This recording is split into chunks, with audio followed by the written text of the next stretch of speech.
I don't think the stream has ever picked up the Discord noises like the little notification sounds for a message, or at least not to my knowledge. Where's the link to the stream? Just so I could share that, so we Oh, can get more eyeballs. yeah. Oh, don't forget to use the Oh King's wait. Council podcast community post. I haven't been on that really, but that's something I'm going to start emphasizing come the new year. Well, apparently we're live, so on Okay. YouTube.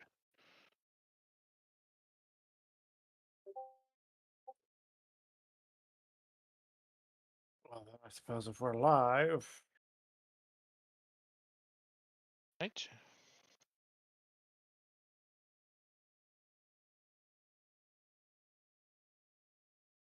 Okay. Everyone shared their links. I'm getting to it. Yeah.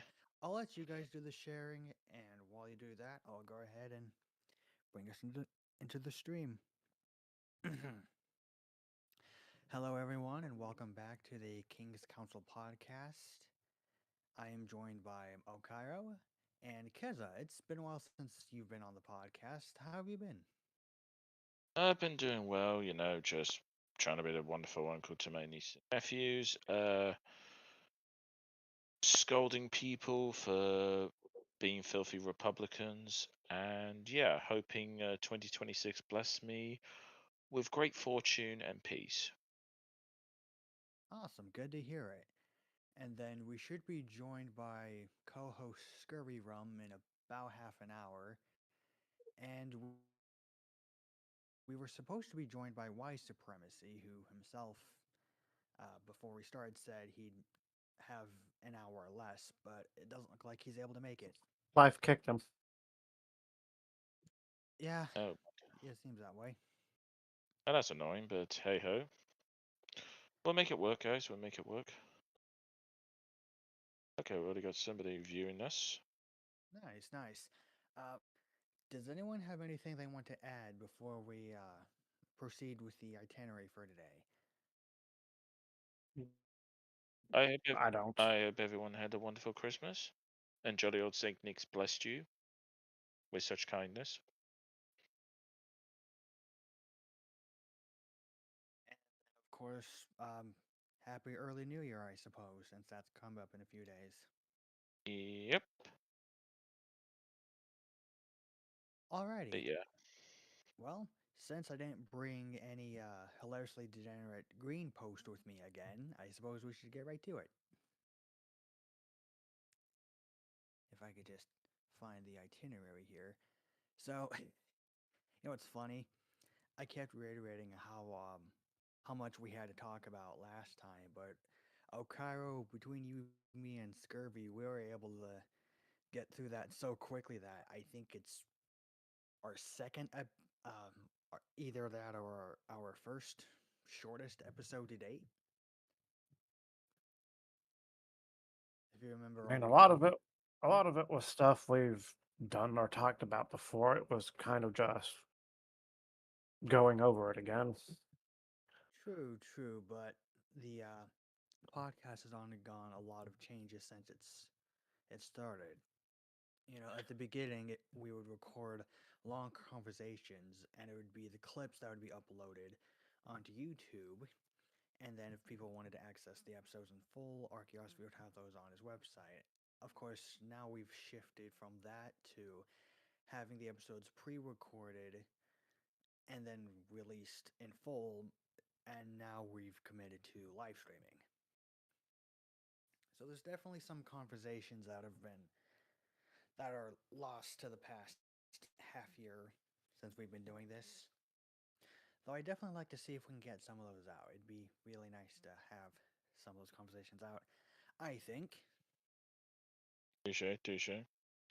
But shall we start with our first topic of the day? Yes, we should. Actually, we'll save that one for when Scurvy joins us. So let's start with the second one. Yep. All Right. right. So Any good reasons to antagonize North Korea? I I mean, I don't see the point in antagonizing them, considering in the grand scheme of things. I mean, obviously this is in context to us since we are in the Western world. We're not like neighboring countries who do have to potentially worry about them, like South Korea. But I don't really see the point. It just seems to be a complete, for most, I would say, from my perspective, a giant nothing burger. It's like, why? Why you bring restarting the more BS that you had back in like what 2017 with the whole Rocket Man jokes? Like, really, guys? Do we really want to start this crap? What do you guys think? Well, I think that this is a question that can be applied to particularly excuse me, United States interference as a whole, from the Middle East to frickin' Venezuela. Oh yeah, Venezuela, God. And of course, what all this has in common, at least the first thing I notice, is it doesn't really benefit American citizens outside of cheaper gas prices, and that's the extent of my knowledge. Yeah, well, supposedly Venezuela supposedly has the largest oil reserves in the world, even surpassing Saudi Arabia. And I just find it personally odd how right now they decide now to get involved with Venezuela, despite the fact that their government has been a complete trash heap ever since 2016. I mean, I'm sure all of us here are aware of the hilarious levels of inflation they suffered between 2016 to 2017, I'm guessing.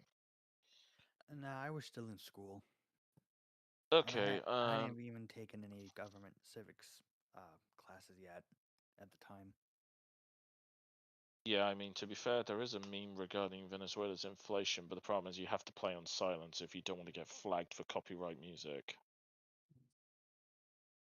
Well, their inflation level is the same as like Weimar Republic or Zimbabwe. It's Yeah, it's gone up. it is. Yeah, it is Zimbabwe levels of inflation. Oh, I actually remembered. Archaeosophy. I believe you wanted to provide some input into this particular topic.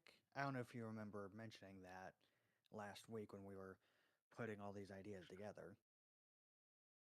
But if you want to hop in here in place of Weiss and give your thoughts, assuming you're available to. Yep. Puppy wants to say Oh, hello. hi, Okaro's dog.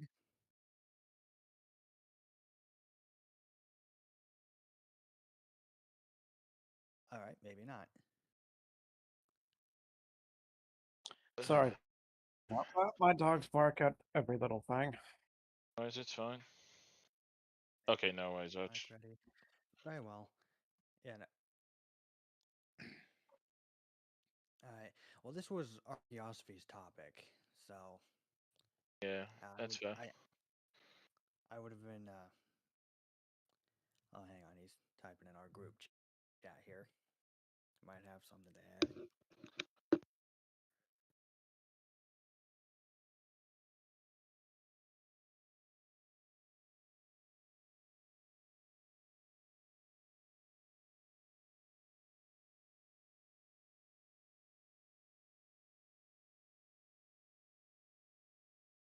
Okay.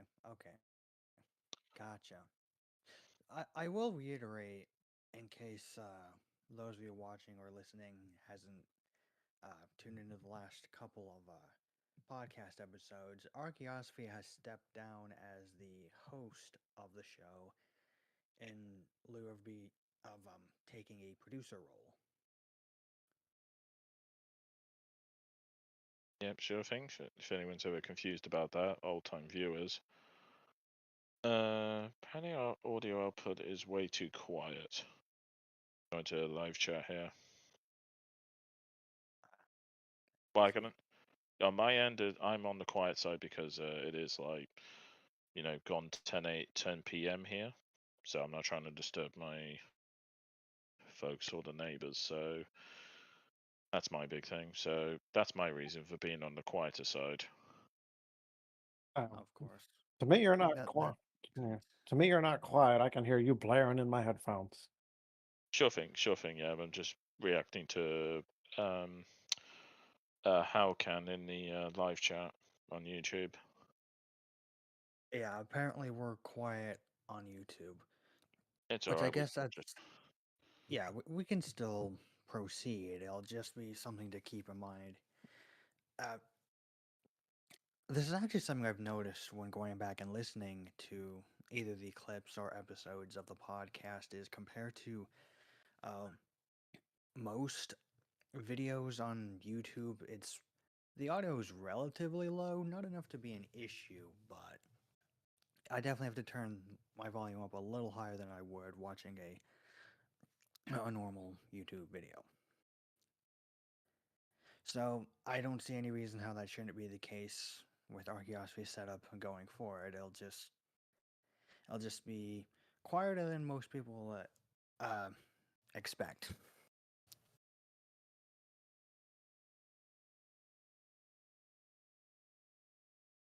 sure thing. But yeah, but to get back on topic here, anything anyone wants to add to this question? To the question of, well, this is really about U.S. interference. North Korea, Venezuela, the Middle East are such a few examples. Yeah, all I got to say to that is the cancer of Manifest Destiny is still alive and well, and it's been plaguing the United States since 1845. And I would dare argue that kind of goes on to our next topic. Actually, ironic enough, because of Cheers Arch. Ironic enough actually goes into the next topic. Sure.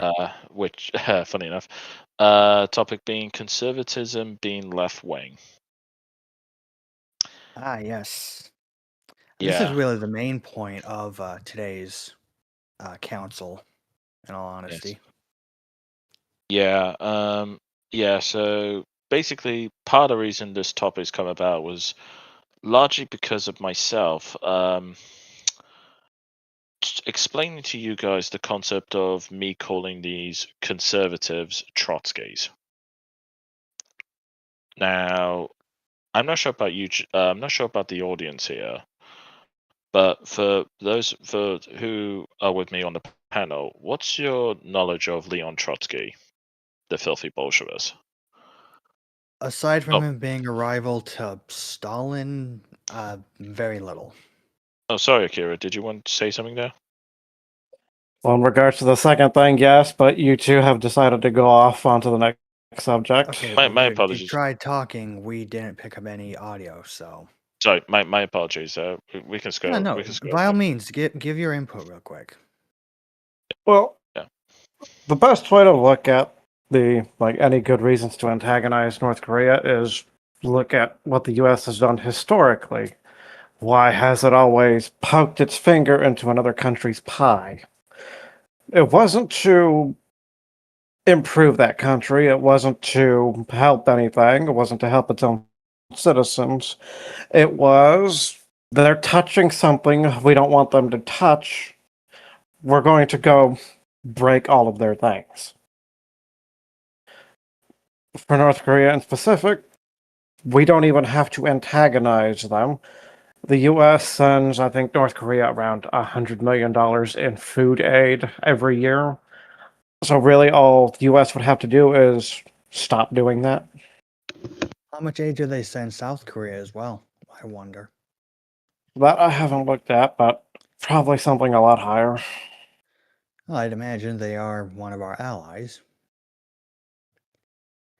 Which is funny that we refer to it as an alliance, saying is how the U.S. relationship to every other country can either be summed out as you are our enemies outright, you are our vassals, or you are our master.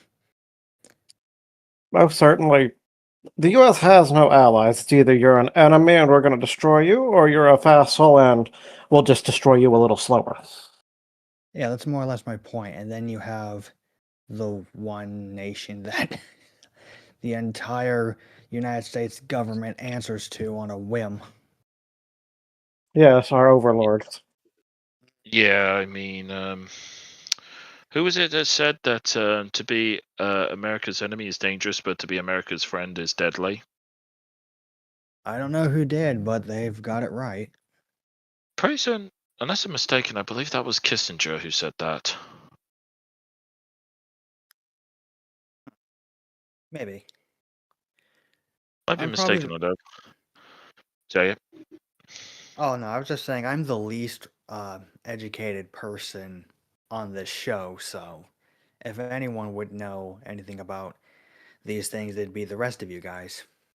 Well, to be I'm fair, like I'm here to learn. touche, yeah. Like my case, I was Henry Kissinger. Yeah, so yeah, my case, I'm not someone who even learned or studied politics in any formal educational sense. Pretty much everything I learned about politics was just basically from being self-taught and research. But yeah, on to topic 3 itself. Like I will say, Hold on. Is there of anything course, else, Cairo, you wanted to add? yeah, sorry, yeah, No, you're good to go. But my you are apologies. correct. That was Kissinger who made that quote. Yeah, sorry. So but yeah, yeah, because so yeah, odds third subject. I'm sure we are all in agreement here. We don't see conservatives as right wing in any sense of the word. No. No. I mean, I'd love to play this. I think I may have asked you guys this before, but if I haven't, I'll ask again. What have conservatives actually conserved in the grand The scheme of sta- things? the status quo. And that is my definition for what a conservative is. When you, whoever you are, tells me you are a conservative or you fight for conservative values or beliefs, all you are telling me is you are fighting to preserve things as they are, whether you know it or not. Yeah, I, I wouldn't even go so far as to say status quo. They don't really conserve anything because it's always a very slow march left. If they were conserving anything and keeping the status quo, they wouldn't move. Yeah, see, that's the funny part, is that they always fail to do just that. So, no, you're right. And perhaps it's more accurate for me to say that they fight to preserve the status quo, but they always fail to do so. So they adapt to what the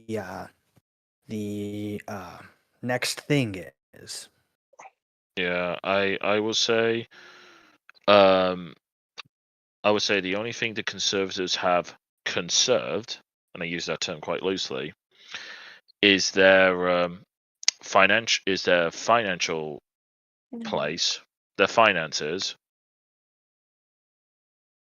subject of Israel, and relentlessly screwing over the taxpayer, and that's about it. Although, yeah, managed decline. God, Yeah, that term has plagued my nation for decades. yeah. Archaeosophy, I'll remind you if you want to add anything to the conversation, do feel free to add that to the live stream chat. Yeah, sure. So yeah, like I remember on the subject itself a while ago, I was actually Anna Scurvy has just arrived. Welcome, Scurvy. Hello. Oh, what's up, everyone? Yeah, Hello, we're Crane. we're literally going through the third topic right now. So yeah, welcome Scurvy to the stream. But yes, I will say this. I remember having an argument on the internet a while ago with an American Republican, and I asked him. It was actually a 4-part question regarding the concept of an American conservative. And just to give you a lowdown, the first question I ask him is who is the conservative between the Redcoats and the Founding Fathers?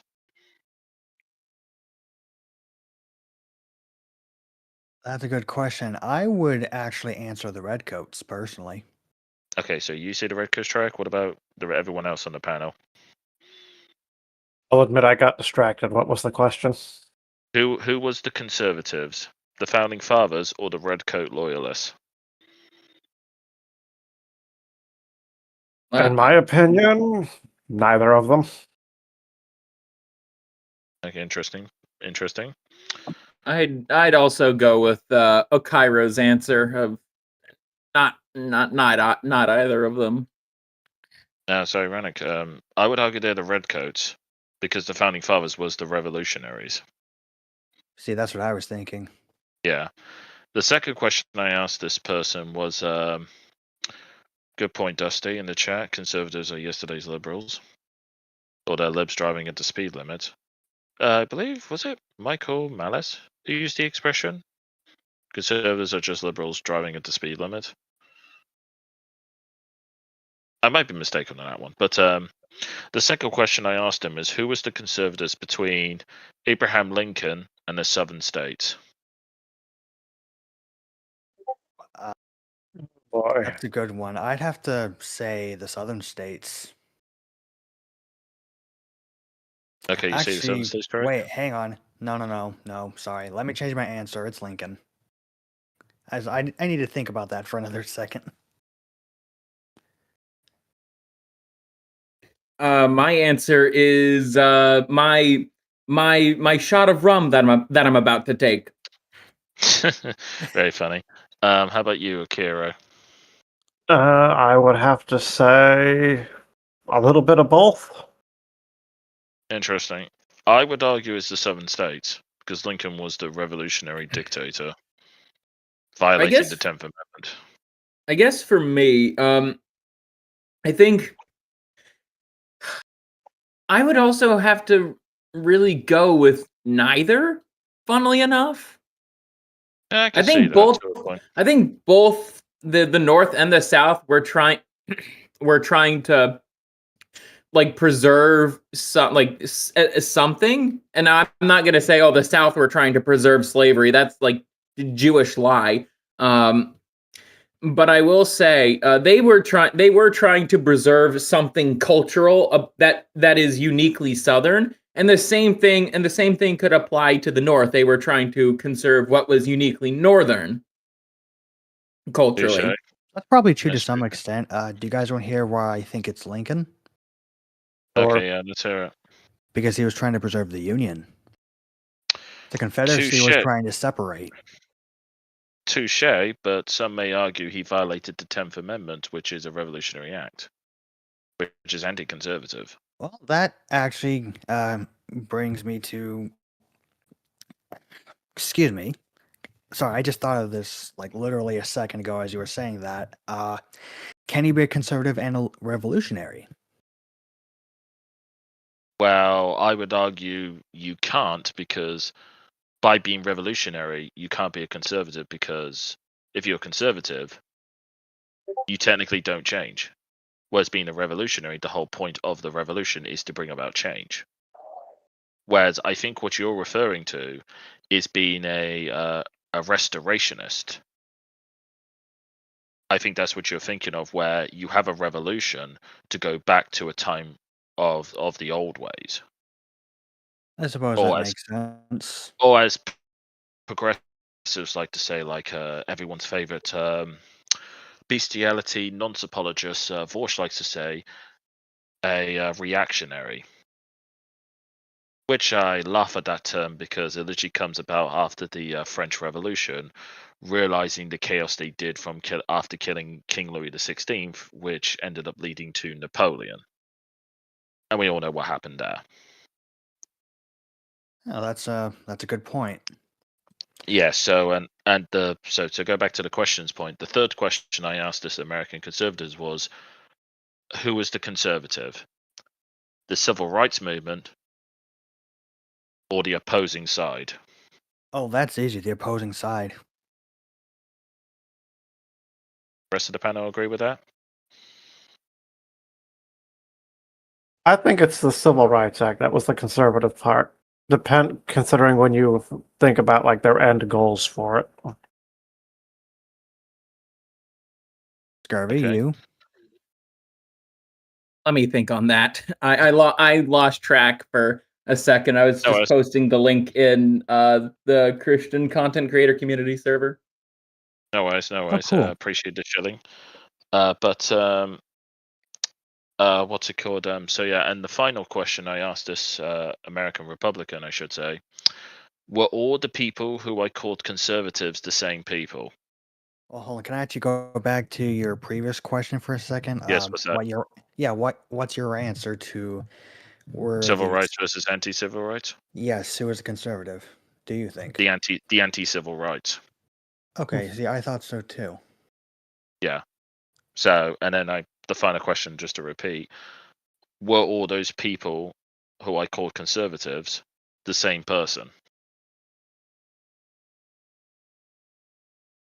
I'll let you guys answer first. Okay, I think I have an answer for this. I think I remember hearing this in one of Spoon's videos before. In regards to differentiating conservative and traditionalist. I'm of the latter half. I prefer. I try to go about my life using timeless wisdom. Meanwhile, many conservatives, if you were to plop them, let's just say, if you were to plop somebody like Sydney Watson into the 1920s, she would look very, very far left compared to the people of the time. But meanwhile, the traditionalists, on the other hand, they basically just stay the same, since they're going in politically speaking, and that would be right wing. And using myself as an example, as an Orthodox Christian, like that's kind of our whole thing, is that we're hardcore traditionalists, and we are going to stick to them for ages unto ages. Understandable. So that's Hold partly on. why. Hold on. So Caro, do you have an answer to that last question? I mean, my answer would be no, they're not really conservative because each one is a bump further along down the leftist line. yeah, sure thing.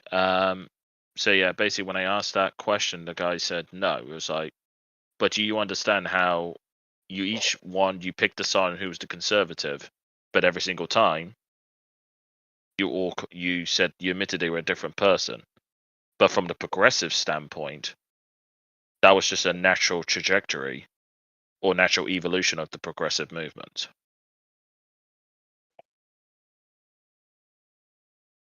Now, ultimately, the guy in question did have to rethink about almost everything he's been taught or propagandized with the U.S. education system in Hollywood. And he did get back to me about a month later and did say to me, you know what, you do have a point. Now I understand why just so you despise the term conservatives. I appreciate it. But that's also another reason. But I will say as well, man, I will say this. I'm only speaking for myself. I'm not sure if you guys spoke about this on previous episodes, but I really do hate the fact that Charlie Kirk is no longer alive, because I do think, given what we know just before his death, I do wonder if one of us could have got a chance to speak with him. I do wonder if we could have radicalized him against the concept of republicanism itself, or the entire idea of conservatism itself. I probably wouldn't be that. He'd probably think me, the horse orange, is just another flavor of liberal. But it's like, no, I'm not. I'm not. I'm an Orthodox Christian. I think he has. I think no, sorry, I messed that up. I know Tucker Carlson has spoken with Father Josiah Trenum. I don't know if Charlie Kirk has. Sorry, I mixed things up, but Charlie Kirk has looked into orthodoxy before, so there's that. He's been to some divine liturgies.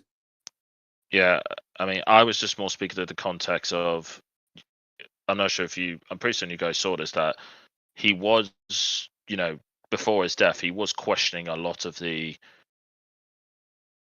established rhetoric regarding things like the civil rights movement and stuff like that. Oh, for sure. And the Israeli lobby.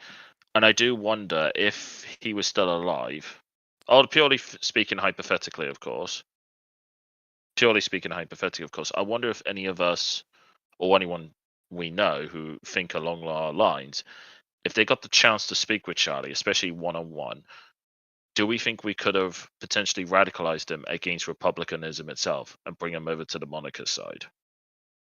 He's a reasonable guy. I Yeah, think so, given I mean, enough time. well, he was coming around on the Israel question. That became very apparent after his death. Yeah. I mean, I wouldn't. I think for me, I think it'd be. I'm maybe. Okay, perhaps I'm just being quite arrogant when I say this. I think I could have convinced him on the monarchist side if I were to use the example of if I were to use Christianity. And the reason I say that is, if you hold a position as a Christian, Christ is king, that's inherently by default a monarchical position to take. Sure wish some of my friends would understand that. Yeah, you'd be surprised how many American Christians really do not understand that point, even when it's spelled out. Like a certain angsty teenager who blocked me a good couple of months ago, Razor Cuck. Oh, sorry, Razor Fist. Razor bitch. Yeah. Imagine trying to argue against monarchy and reference a tale in the Bible about Jews who disobeyed God for not wanting the king that God recommended to him.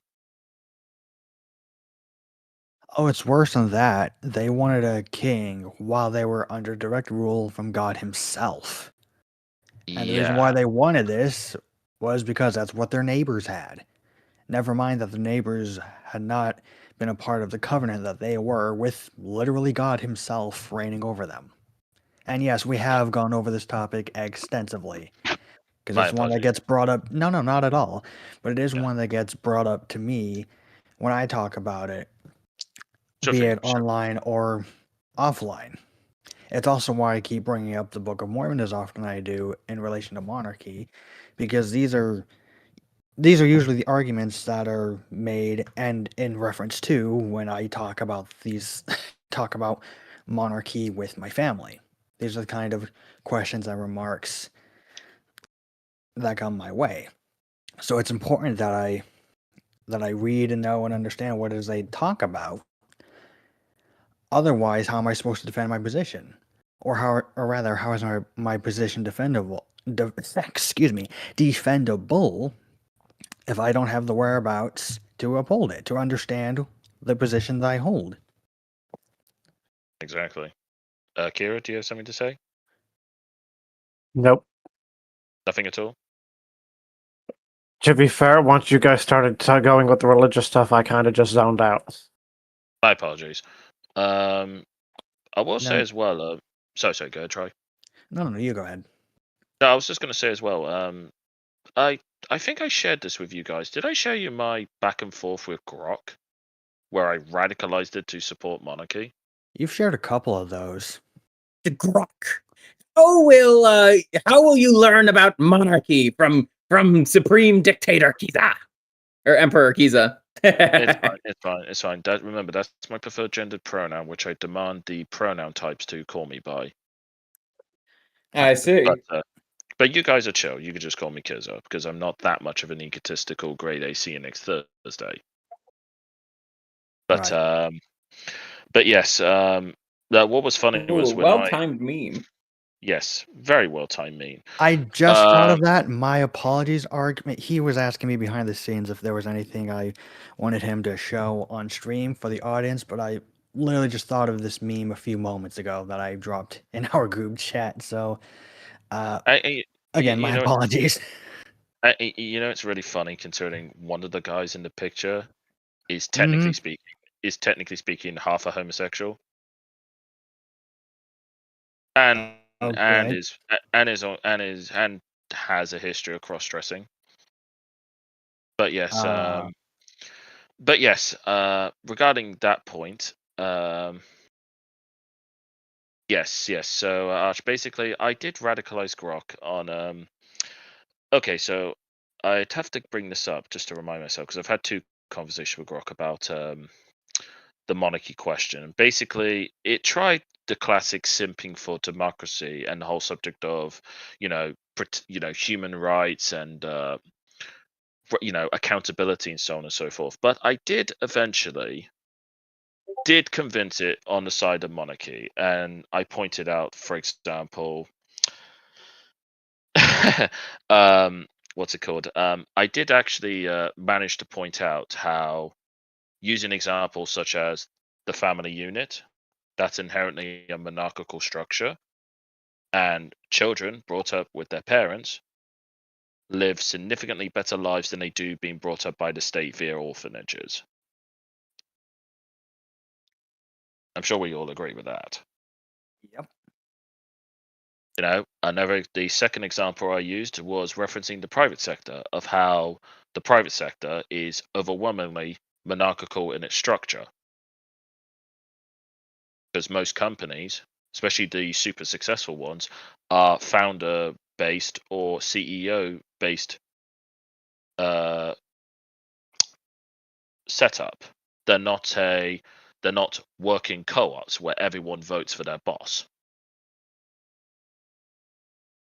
And funny enough, Grok actually brought up some interesting data regarding working co-ops, where based on his data, he could find working co-ops last at best 10 years. CEO-founded companies tended to last between 50 to 200 years. Yeah, And that's is responsible for over 85% of the world's private wealth. Again, that tracks, because what Yeah. do you get with a monarchical structure for your company or your government? You get not only, Incentives.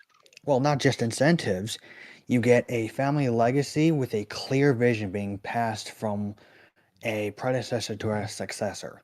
Usually, of Exactly. course, but generally that's what is incentivized in a monarchical government. Exactly.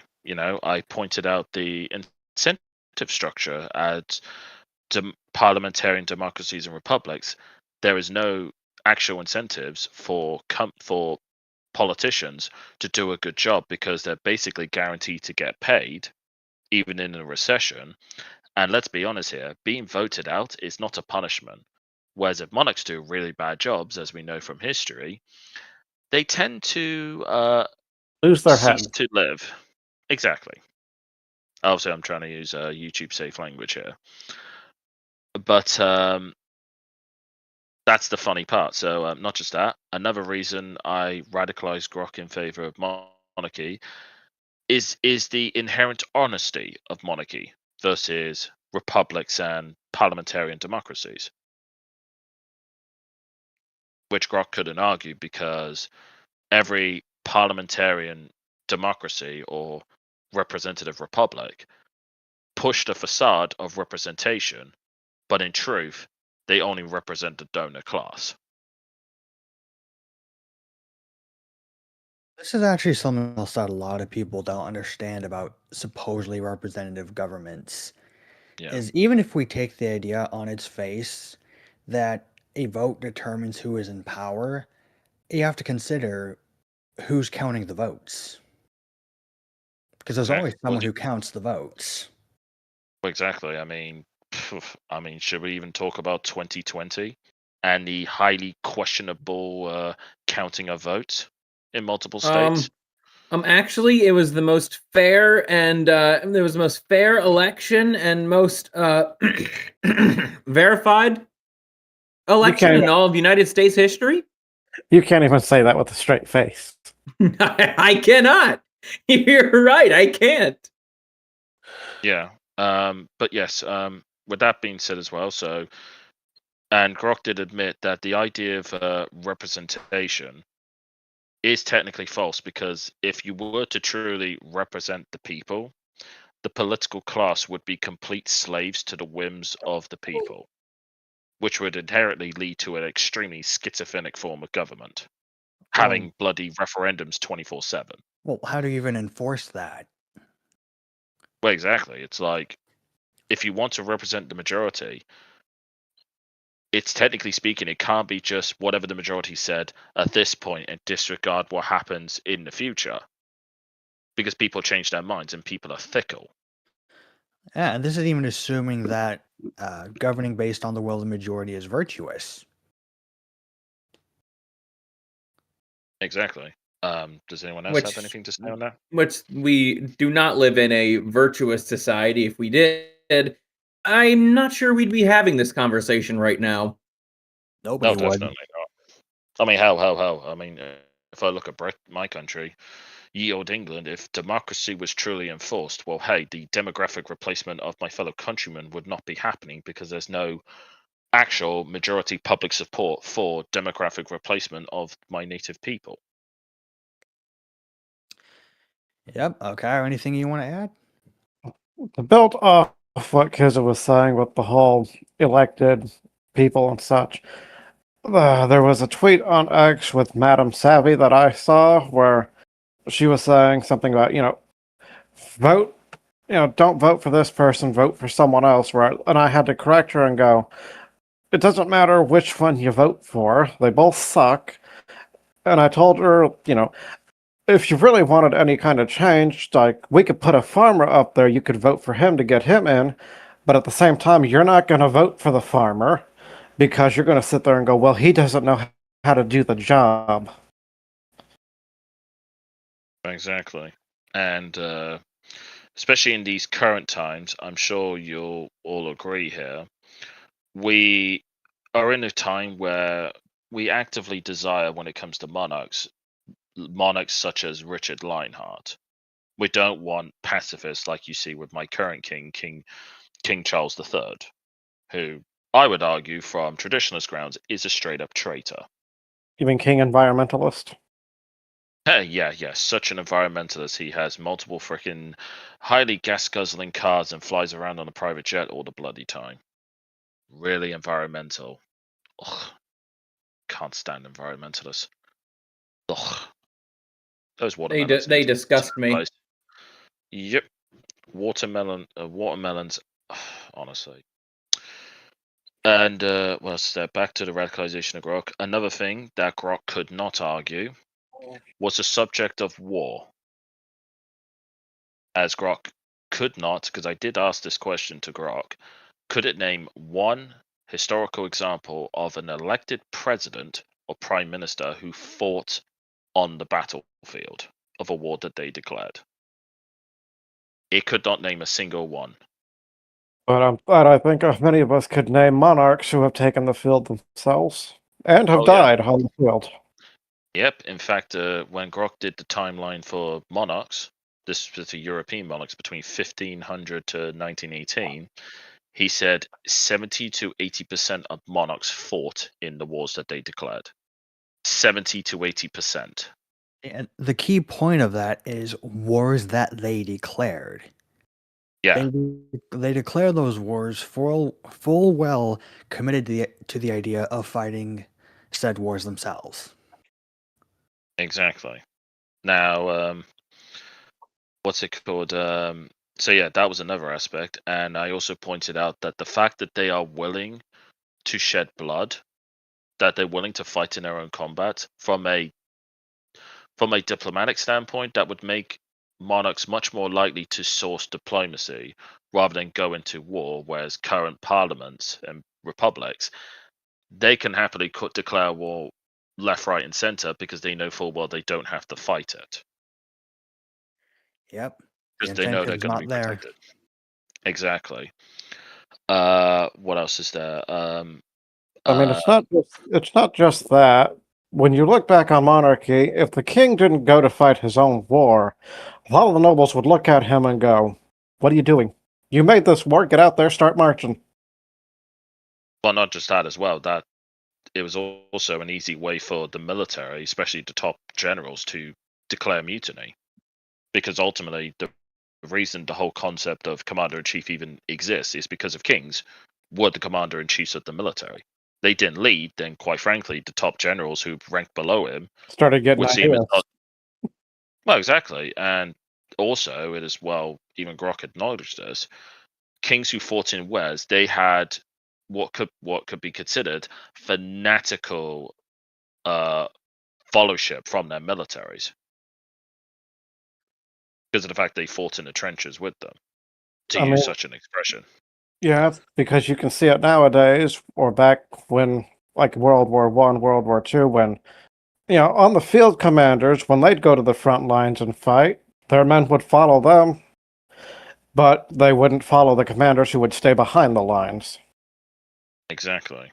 I mean, hell, even in World War One, you had like the Belgian king actually take charge and command troops in the trenches in World War One.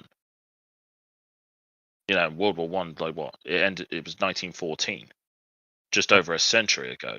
Monarchs were still fighting. And that's why I especially. Perhaps this is more so the post-World War II mindset, or maybe it's just a byproduct of American propagandaism. But just pointing that out, especially to people in America, just seems to fry their brains.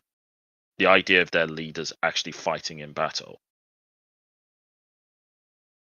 And funny enough, one argument I did use against democracy to Grok was I pointed out that democracy only truly exists in gang-based criminality. Which Grok acknowledged as a razor-sharp observation. Sure. Which is pretty funny. And there was another thing I'm trying to find. Could Another that, thing is... sorry, Sorry, real quick. Do you think that could also be applicable into primitive tribes? Or, no, wait, I suppose not, because even most primitive tribes throughout history had their chieftains. yeah. Like, what else is there? But I don't think I fully pointed this out, but on the subject of incentives for the country, monarchy is inherently incentivized to do a good job because of their wealth and legacies tied directly to the kingdom.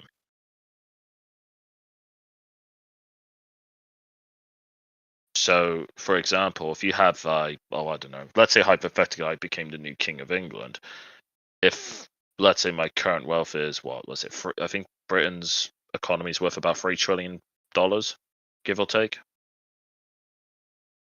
I think right now, someone could fact check that, me.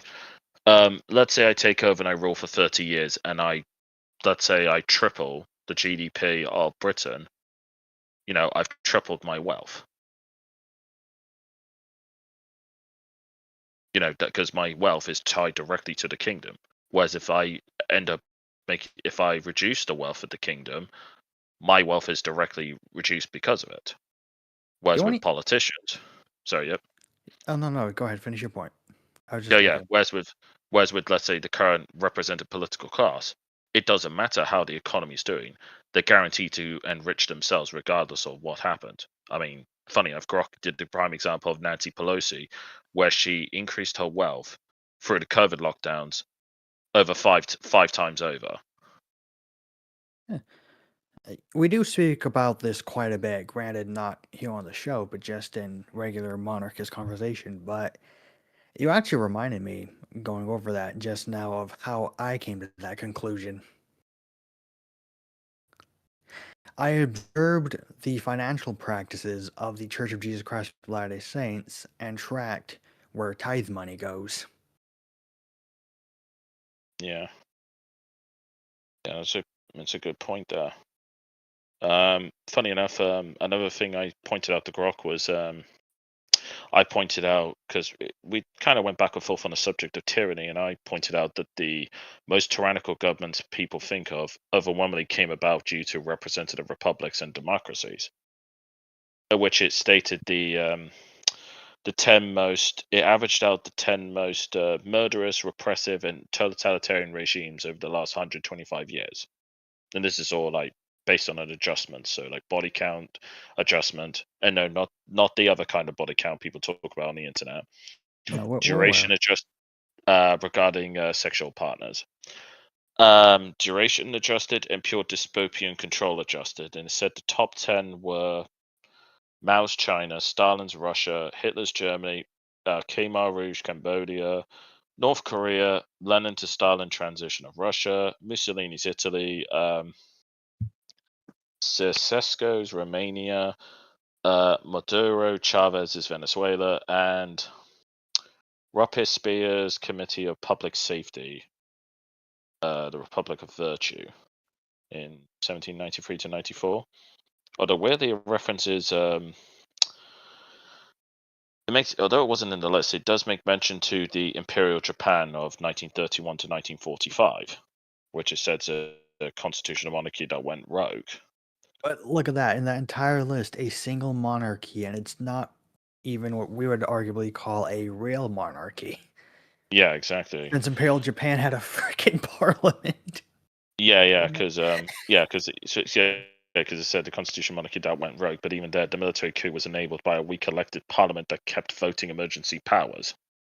And even then, with Japan's history during that time, it was kind of it was kind of like the military mob taking control, because if any general or admiral disagreed and said, "Hey, we shouldn't do this," or "We should pull back," or anything, they'd be dead by that afternoon.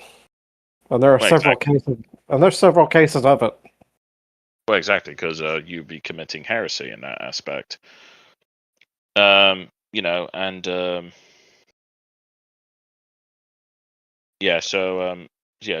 down a rabbit hole. So basically, I give up all these points, and Grok admits it. It's what was it? What was the final score? I think it was that's wars.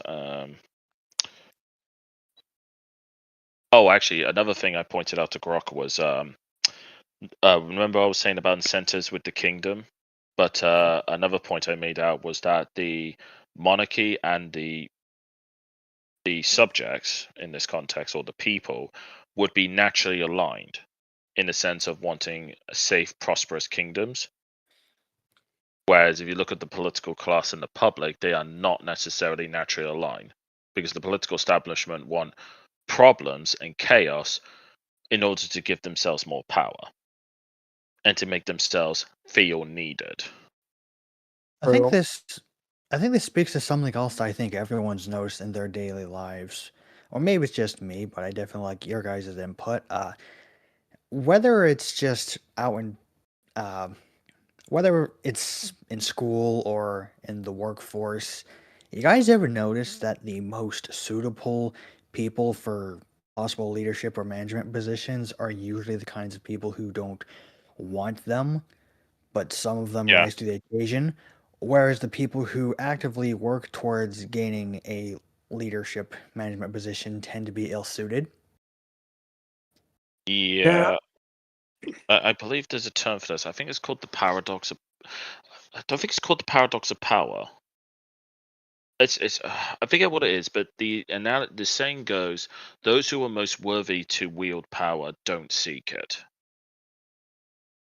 So Yeah, it's that's the weird. saying I was thinking of. It's funny enough, because I did bring this up with Grok as well, was how politics, along with economics, function best on counterintuitive methods and metrics. I mean, it's the same idea with the people who go and worry too much about having kids. They sit there and worry too much, think they're going to be awful parents, and usually end up to be pretty okay parents compared to the people who just jump into it. Yeah, because so I've spoken to a few women who I personally believe should have kids and would be good mothers. They're terrified at the prospects of having a kid, and I try and explain to them as an uncle. I know That's a good thing. a couple.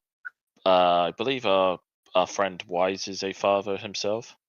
I Yeah, believe. that he Yeah. is. Yeah, Yep. Wise is a father, right? So he'd be best to speak on this, but sadly he's not with And us. so is Ark. Oh, sorry, Ark as well. My apologies.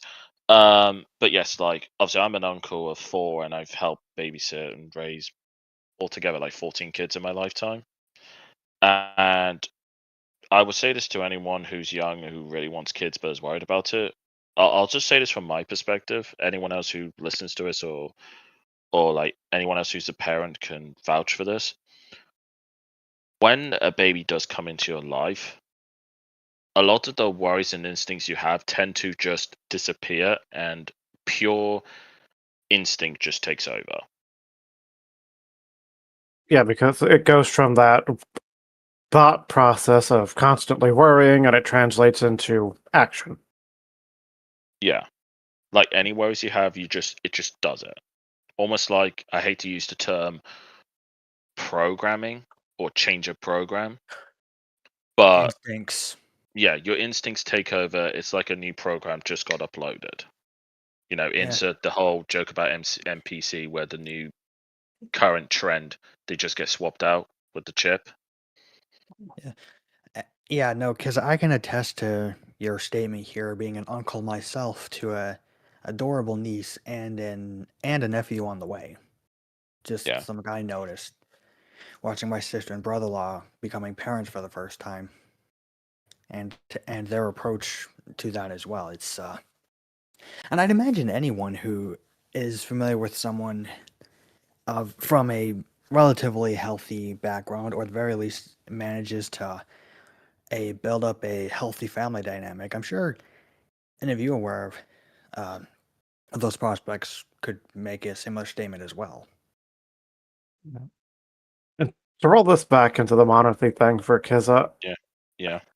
a lot of like he was saying, a lot of the people who sit there and go, I don't want to be manager because I can't handle, I don't think I'll be good with that power, that kind of thing. It's apart from what he was saying, it's also the very people like you'll see old hands who have been at a job for like 20, 30 years, know the job inside and out, and they could still do the boss's job better than the boss. They just don't want to, I guess, officially have that power. Yeah. So yeah, because I heard this from a YouTube short a while ago, but there is a concept called, I believe it's called the Peters Principle, where basically certain people in management peak at a certain level. So, because there's a problem where, like, someone who's highly competent in one specific role gets promoted to a role where they're not so competent on, and can't basically get stuck at that level. I believe it's called the Peters Principle. Hmm. It's a weird thing with like the private sector. So, like, I mean, I can't speak for I can only speak for myself for the subject, because I spoke to you guys privately about this, and I spoke to a few people outside of this group. I jokingly said to him, if I ever get hold of the crown, I'm going to make this no holds barred. I'm going to be a absolutely nasty, nasty king if I ever become it, because quite frankly, there is a huge amount of moral debt on the island that needs to be paid, and there is a lot of problems which need to be fixed, which can't be done with diplomacy or asking kindly. And quite frankly, as the saying goes, I would end up being the king that is required, but the king they need, but not what they deserve. Gotcha. No, yeah, I get where you're coming from. I get that. I'm not exactly somebody who really wants that kind of power. It's also a thing for me of like self awareness. I only have 116 IQ. I don't have 130. Yeah. Well, if I believe IQ tests, I suppose they have an IQ above 140. But again, I think those IQ tests are skewed to give you 20 to 30 points higher than what you really are. Oh, well, then But I'm screwed. from what I've noticed, I see people score like, Well, let's say, that 120 plus, but that then they can't explains a lot about my friend Sheffo. Well, I mean, again, this is just like a small observation I've noticed. Again, it was it was quite a few years ago when I did this IQ test, and I've noticed people who do these IQ tests who supposedly get a score of like above let's say 125, but then can't understand per capita, which supposedly you need you need an IQ above 90 to understand. But yeah, like it was even like in the private sector and like my work, it's like a bunch of people have said you'd be a good manager, and I said to him, no, you would hate my guts if I was manager, because if I'm in charge and I'm running the plant I work at, I'm going to be a highly highly demanding person who's not going to tolerate lack of standards. Yeah, Like, I've had those same conversations with coworkers myself, and my yeah, stance is the same as yours. I suppose I could be a manager, but you all would loathe working for me. exactly. Like, it's not because I want to be a grade AC next Thursday, to put it politely. It's Well, the no, of fact that course. it's the requirements of the job. Like, you have to be harsh. You have to be the bar setter. And a lot of people do not understand that when it comes to management because, I mean, obviously, you guys know of my line of work, and it is such a highly competitive. I won't say it's a volatile market, generally speaking, but like there's so much competition and there's so many moving parts that all it takes is one tiny thing to go wrong and it almost shuts the whole place down. To I use mean, such an expression. I know the feeling because I was working 10 years at Walmart, and every couple of years, one of the managers would ask, "Oh, don't you want to be promoted?" I would just look at them and deal with the shit you guys do. No. No, exactly. Like, no, exactly. It's like, especially in those type of private sector industries where you're relying on so many cogs all functioning perfectly. I mean, it's not even that. It's just at least for Walmart, since it's the only retail job I've worked at, it's the high school drama of the job. Oh yeah. Like that's one thing I can't stand about my work. Although it's an industry I love like crazy, it is the sheer amount of bureaucratic eternal politics. Needing meetings after meetings after meetings after meetings. I'm just like, you do not need this many meetings to solve a problem. The most amount of meetings you require is really free, I would dare argue. That's all you need. If you need 10 meetings over one tiny thing, I'm sorry, you're just wasting time and resources, and quite frankly, you need to be handed your P45s. For those who don't know across the pond, P45 is the equivalent of being made redundant. So, I'm not it's funny. It's funny we're on this point because as someone who, at least and I've taken multiple IQ tests of various different results. So I've just settled on having an IQ barely in the triple digits, as that's been the most consistent, say 107, which would technically classify me as a peak midwit. But even in my position, I find myself recognizing some of the things they're saying. And I do wonder to some extent if that's really an IQ thing or if it's more a matter of paying attention. Well, from what I know, is that a good chunk of IQ tests, a lot of it's just pattern recognition. So if you're not necessarily the most book smart individual, but you have strong pattern recognition, you will do quite well on certain IQ tests. Well, if Whereas, you let's say, really think about it, this is something that I've kind of thought about IQ tests. It's like, and I've said this before, but from my view of it, IQ is a numerical score of reasoning ability. Like I'm not very good. I'm not very good at mathematics, but I remember the one that I took. It was largely just about like how good can you reason things out. And ironic, as it was all math, but it's like I was still able to reason things out even during a. This is all. Keep in mind, I took this IQ test during one of my classes. During the thing, I was like that fucking bored. And I was like, hey, you know what? I wanna prove my friend Sheffo wrong, and so I took one, but it was also out of curiosity too. And I was like, I thought I would have scored lower. I thought I would have been like 90, but turns out nah. turns out it was not 90, but 116. I feel like Well, the yeah. So I Something was like, funny, that makes Scurvy? sense, I huh? feel like Sorry, just for quick, you want to hear something hilarious? What? sure. So on the many tests I've taken, I've scored as low as 80. Huh? You Yeah, 80? yep. You have you have an IQ that's slightly above the average Somali? On this one test I took, yeah. But you know what? In another test, I got as high as 147. So Wowza, Canalza, where's the one you got 147? I want to get 160. Yeah, I mean, technically speaking, I think to be classified as a genius, you need an IQ above 160 or higher. Okara But wanted to make a comment real yeah, quick. sorry, yeah. My apologies for cutting you off. No, it's fine, but like I said in the chat thing there, it's like I'm starting to feel like I'm the only one who was taken like an actual IQ test, like having been forced to during school. Yeah, my one, I just did one of those online ones. I don't think we ever had that throughout my Yeah. years of school.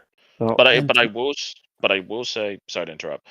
There was definitely one thing I noticed between those who got, let's say, A stars versus those who were truly intelligent. And this is something a lot of people have said. The people who are truly highly intelligent don't actually perform well in school. They tend to consistently get C's and D's. oh well, don't get my hopes up there, Kizza. No, because what they found, And what don't drag my hopes down. no, I'm not trying to be the bearer of bad news here, but what they have noticed is that if you look at the kids who, let's say, get straight A's, they tend to be, in terms of IQ rates, at the very top of like the midwits category, like 115. they're good at memorizing.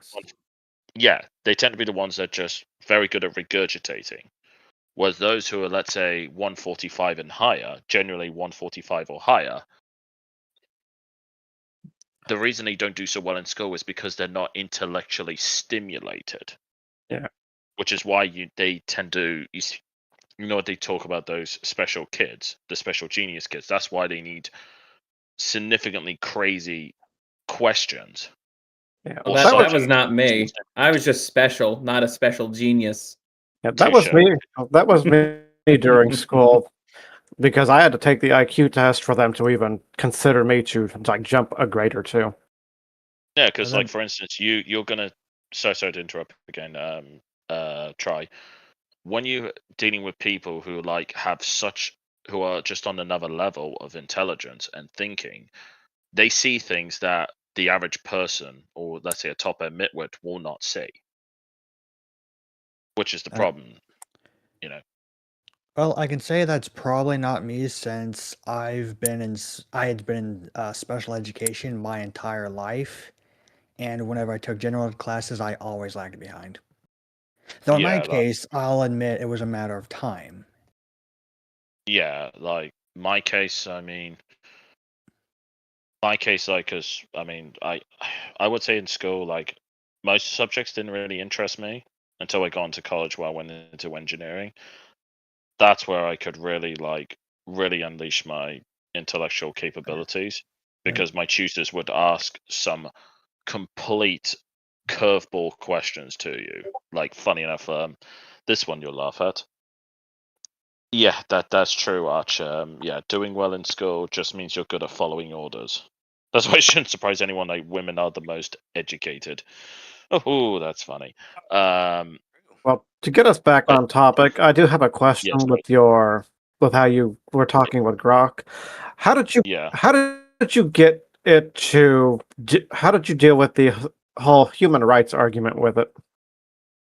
Well, funny enough, I did partially go over this, but I pointed out when it comes to the subject of tyrannical governments, it's overwhelmingly the Republican parliamentarian systems that bring about the tyranny. And I didn't technically go over this, but Grok did acknowledge the fact that a lot of the so-called modern human rights we think of today did come about under the rule of kings, because a lot of it was a mutually beneficial arrangement that suited both sides. So a classic example, people talk about freedom of speech. Court gestures could literally mock and insult the king, and they were legally protected to do so. Yeah, he was the one Which a guy. lot of people, He was the one guy yeah, exactly, that could just yeah, talk anyone. exactly. Like, there's even a tale where a court gesture was apparently supposed to be executed, and the king asked him, "How would you like to die?" And the gesture said, "Of old age," which the king laughed at and said, "Okay, you're free to go." You know, it's like, I mean, I know I know, especially for like the American mindset, it seems completely like it's completely frame breaking. The idea you have a king, you have all this power, but the people can technically mock you. And it's like, Right. well, yeah, because that ironically enough, that's a good sign of a good king is someone who can Yeah. handle being criticized and mocked. And not to That's mention, historically, most people didn't mock the king because they usually never thought of the king. It was always their local lord or the nobility around them. exactly. And often when it came to the respect aspect, quite frankly, if the public had issues with the king, it was very That's rare it was something where the king was innocent. yeah. You know, it was something beyond. It was something. It wasn't a case of like people were blaming the king for something that was outside of his jurisdictional control. Yeah. If the king ever got blamed, it was because the king messed up somewhere. Exactly. Like if you look at, let's say, King Louis XVI, where he bankrupted the Kingdom of France in 1788, it was due to his ruling and his decisions that led to him being bankrupted. So the people, quite rightly, were angry at him. You know. Yeah. So, but yeah, like, and even then, like, people talk about fundamental modern human rights. Well, hang on a sec, that all came directly from the English Enlightenment, which was a time when the monarchs ruled. The idea that Parliament and representatives are the ones that protect your human rights. I'm sorry, my country right now, Parliament is actively Removing them. actively crapping on human rights, just like freedom of speech. Undermining private property rights, right to privacy, etc. I mean, they've been actively undermining it for the last 30 years. I mean, hell, like we could talk about, the Congress and the Senate been actively undermining the Constitution, arguably from day one. I think it was Eric Ledeen who gave an example that I guess suits it best when he talked about prohibition.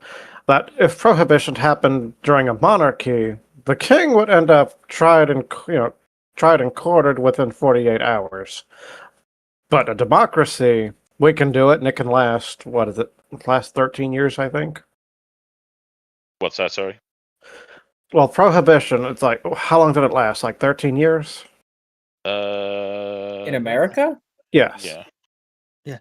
Because I thought we were going to start talking about Russian prohibition. I would have been like, okay, time for me to pop off about that. That was World War II. Well, that was World War II. So it was 1919. The 18th Amendment was brought in, and the 21st Amendment was in 1933. So 14 years. But it's like Ledeen said. It's like if a monarch tried to do that, his subjects would have him tried and quartered within 48 hours. That just would not happen. Yeah. The lecture you're referring to. What's funny, if I may give it real quick, about when he said that, the audience laughed like it was a joke. Which I guess it is a funny statement on its face, but it also just goes to show to the American mindset, because I believe he was giving that lecture in a Californian university. He Correct me was. if I'm wrong. Yes, thank you. And so, yeah, California being within the United States, it's another example where I can imagine all these American college students, their brains just breaking, even hearing the concept of, wait, people just drawing and quartering their king or banning alcohol? But Of course, yeah. Yeah. I mean, hell, my monarchs never had any aspects of, never passed any sort of bill like that regarding alcohol. And it makes me laugh, like when I hear Americans talk about, oh yeah, your monarch's just tyranny and all that. I'm like, you motherfuckers literally passed a constitutional act to ban, literally brought about prohibition. Like my country wasn't stupid enough or regressive enough to do that yet. The only time that will happen is if we end up becoming an Islamic caliphate. Well, give it time, you're almost there. But it goes to show the point that I think Ledeen was trying to make is that tyranny comes from democracy, not monarchy. Yeah. Because at the end of the day, like, what's ironic enough is that even the king, even like even my country's monarch at the peak of empires, in a technical sense, actually had less power over its subjects than Parliament does today, by a country mile. Yeah. And Parliament has done everything to strip the British monarchy of everything for hundreds of years. Oh, yeah. Oh yeah, because because they use the examples of Charles I and Charles II, even though technically speaking, in context and in hindsight, Charles I was completely right to demand the arrest of Oliver Cromwell, considering that complete grade A Republican spanner is literally the reason for the Civil War in question. And after the Civil War, we were like, actually, you know what? We should go back to being ruled by a monarchy. And I'm just like, I wish they went all the way and just got rid of Parliament. But I digress. Honestly. And literally, and honestly, like, it does make me laugh whenever I happen to watch Prime Minister's questions talking about human rights and duties and all that stuff. And I'm just like, oh my God, like, God, Charles, could you please have a complete aneurysm where you become base for just 48 hours? Just turn up to Parliament, take the freaking Speaker's chair, and just dissolve Parliament, please. Just do it already. Just give something my people to celebrate in recent times. We haven't had much to celebrate. I guess since we're on the topic of English Parliament, Yeah. I just want to make sure you and I are on the same page on this, since this is something I've actually Yeah. talked about with Archaeosophy. It was actually after the episode we had with Lamented on, and gosh, that was Yeah. a good few months ago. But in any case, the founding fathers of America, did they rebel against the king or Parliament? They rebelled Well- against Parliament. Indeed, they did. And that's really something, isn't it? I don't know if you guys ever watched the clip that Archaeosophy put out. That was his conversation between he and myself. And one of the things I brought up, and it's a reason that to this day, despite its faults, I still see the United States Revolution as a positive in hindsight, is because had England had a proper monarchy and had the and had the king wielded genuine political power to where he could serve not just as the facto authority, but also as the spiritual head of his state, then, well, the revolutionaries wouldn't have needed to rebel against England, since the king would have a genuine stake in both the homeland and the colonies. Exactly, definitely. I mean, hell, here's an alternative take. What if, regarding the founding fathers, what if instead of creating the republic for a military coup, why not instead just have George Washington as your true king of America? How's That's that what for a timeline? that's what I think should have happened. But on That's the what- last point before we go, sorry, Akira, you want to say something? I mean, that could have happened and it should have happened, but with how things were and how Washington himself, he didn't want that. Heck, he didn't even want to be president to begin with. Well, I guess that goes back to our point about those who are most worthy don't seek it. But if anyone's curious, Arch did do a video on King George III himself. I believe the video is called King George III Did Nothing Wrong. Yeah, it's a pretty I good believe it is. video. Please do Yeah. check it out. It brings a lot of context to the lead up to the War of Independence itself. But since we've gone on way too much longer than expected on topic 3, let's circle back to topic 1 since Scurvy's here. And of course. and that topic is Hang on, let me pull it up. Women being retarded in politics and men's issues. That's the first yay! topic. That's my favorite. I made sure to save this one especially for you. Wouldn't you know? That's gonna be something I talk about by the time I soft debut next year. Well, if there's anything you want to shed light on this topic while you're here, Well, unless there's any objections from the rest of you guys, the floor is yours. Well, one thing I'm starting to notice a lot more, and people are actually starting to be on board with, is the amount of like repeal the 19th posts, like the 19th Amendment. And I'm just like, hey, that's great. I'm glad we're getting more people on board with something that should have happened a long time ago, or an amendment that should have never have passed at all. There's one But small issue. at least now, I think too many guys are starting to notice just what exactly the female vote has just brought upon us, and we're fucking tired of it. I know I am. There's one I small have been for a issue with while. that, though. The issue with that is, yes, they're saying repeal the 19th, but at the same time, you still got a bunch of guys going to a lot of the like female influencers and going, "Yes, girl, you go forward." Right. I would also, and that's why I'm kind of glad we got people like Andrew Wilson calling out like the covert feminists. You could add myself in there too. I do that a lot, especially in regards to the VTuber sphere. A lot of covert feminists as of late, and I'm going to sniff every single one of them out. Yeah, you know what's actually kind of ironic? I love the fact that we have the term COVID feminist, but ironically it goes back to my point about conservatives being left wingers and Trotskys. The term concept of a COVID feminist really highlights this point. But I True. will say on the 19th Amendment, I actually do have a very unpopular position on the 19th Amendment. I remember this. This Yeah, is something you and I so talked about a while ago. yeah, this is my unpopular take. Women should be drafted with no right to vote. Wowza canowza. Talk about equality. Yeah. Now, I know, and this is highly unpopular.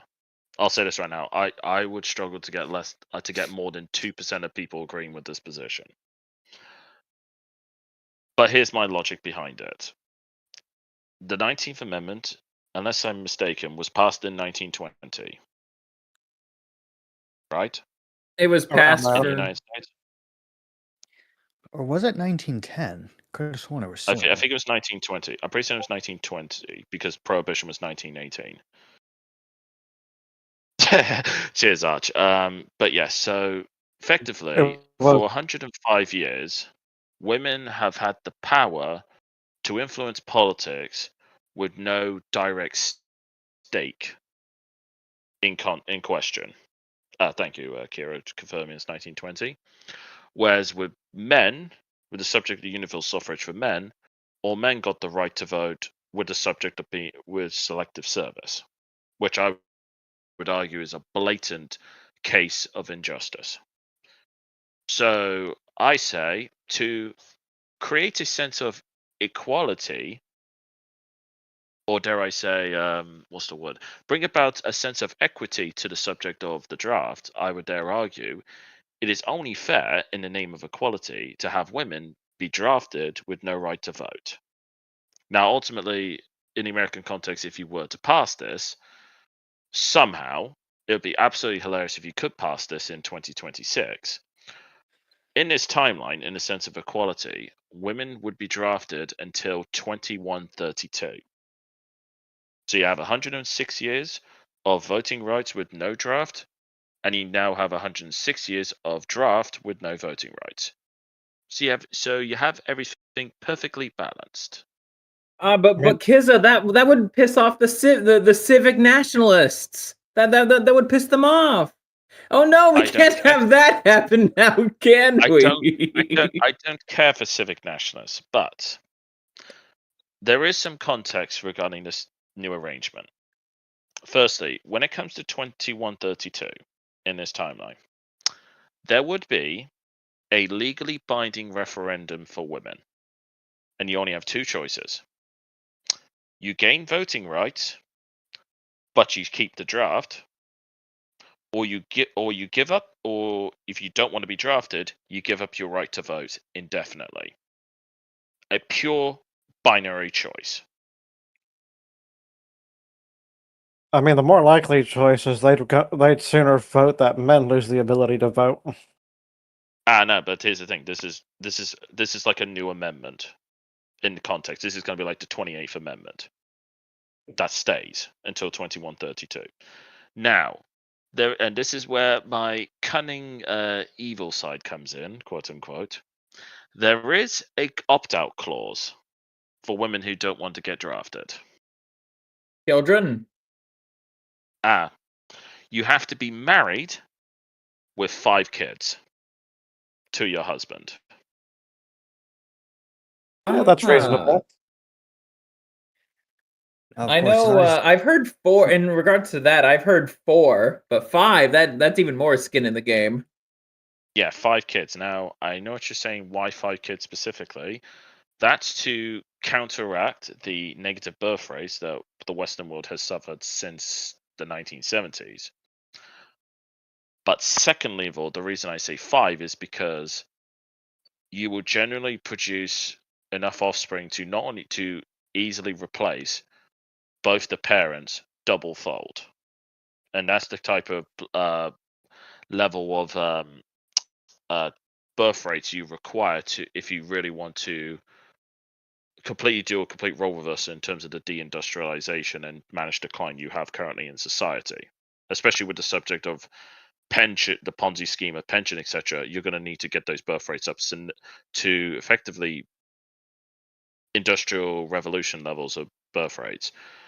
But here's the thing, and I remember someone did ask this question about women trying to game the system about where they'll get married, pop out 5 kids in like 7 years, but then divorce their husband, and they'll be like thinking they're safe from the draft. Here's Nope. the caveat: if you get divorced, you get redrafted again, because in this timeline, the fathers have default custody rights, like we used to back in the day. Very, very based. He has default child custody, unless he's proven incompetent or unworthy, or a danger to the children. And he has default assets control. So ironic enough, back just like the old days, the women will own nothing and be happy about it. Because a child needs Yes. its mother. A child needs its mother. Actually, the data proves that a child doesn't really need its mother.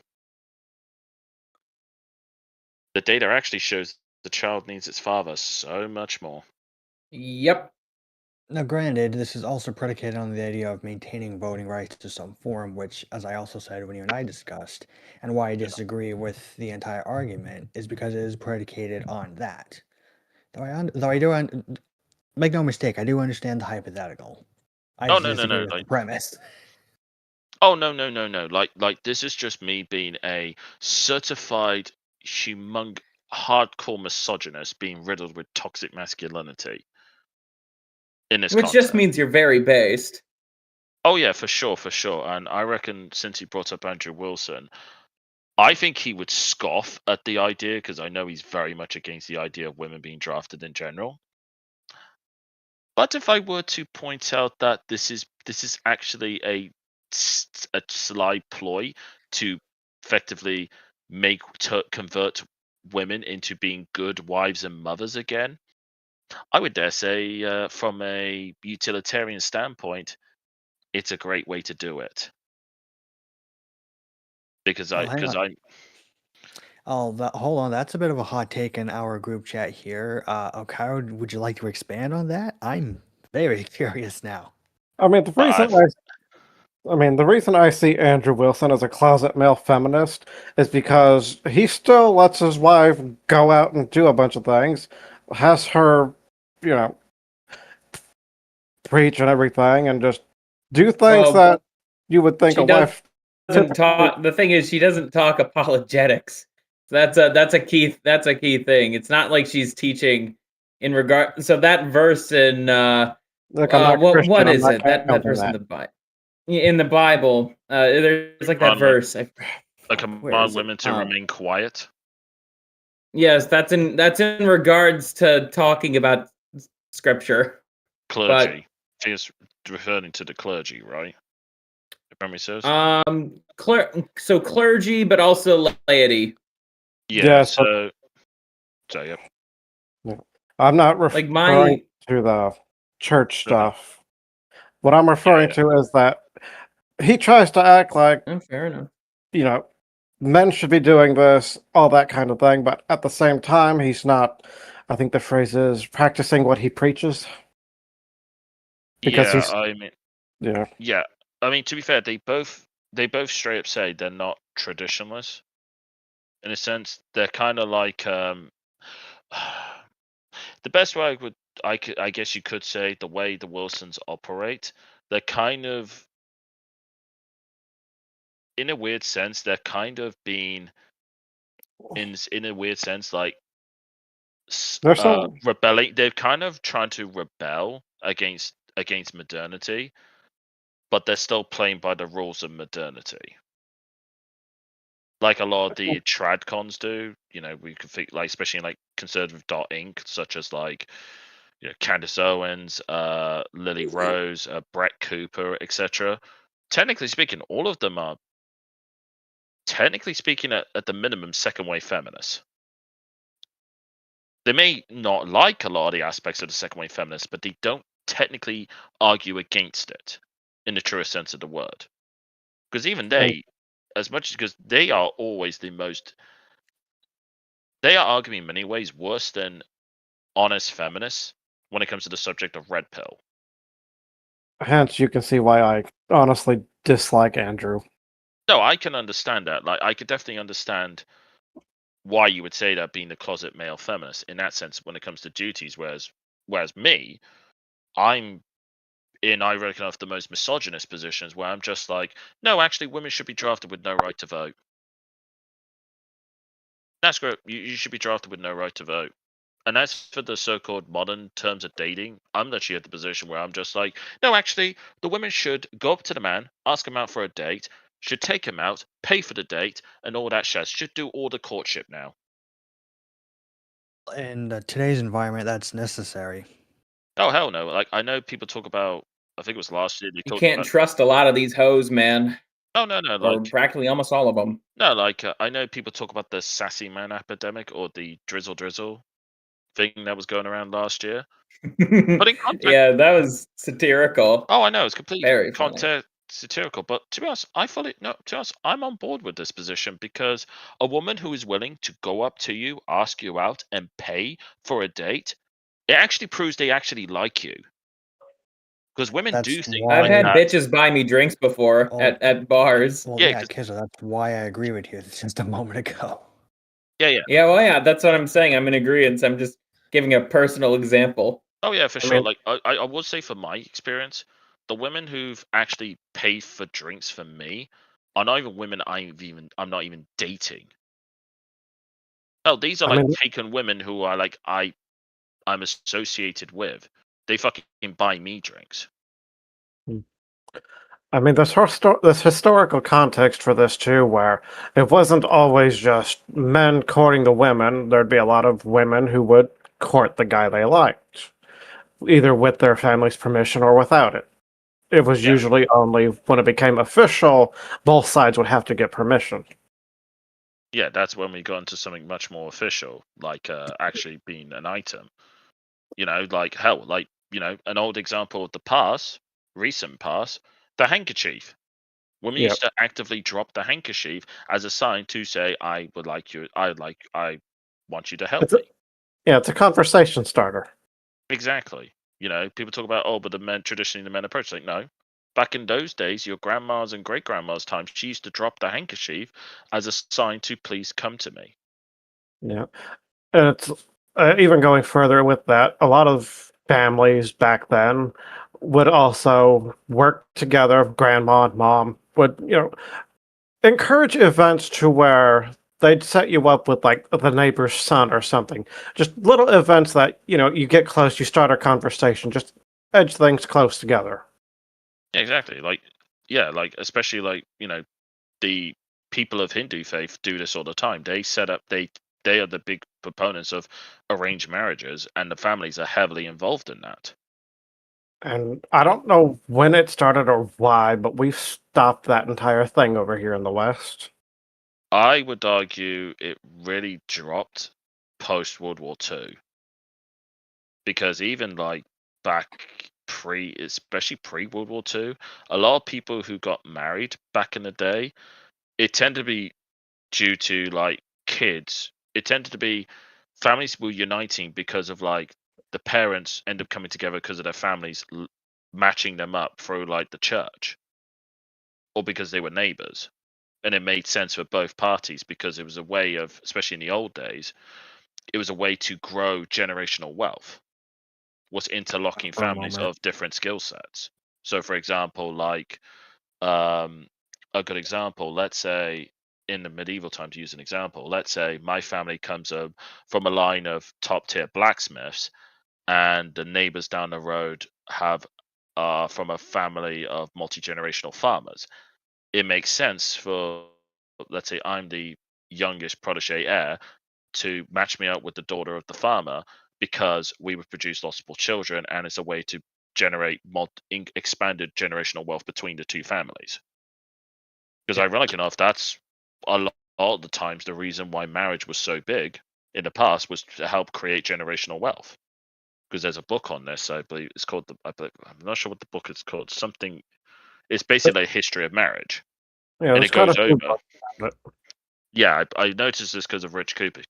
He spoke about this before, where this person goes through an entire timeline of marriage dating back to, I think it's 2000 BC in like Mesopotamia is like the oldest records of marriage, or what we classify as marriage today, to today. And generally speaking, the most consistent trend of why families got together was they had marriage was to create generational wealth. In Europe, in Asia, etc., it was due to create generational wealth.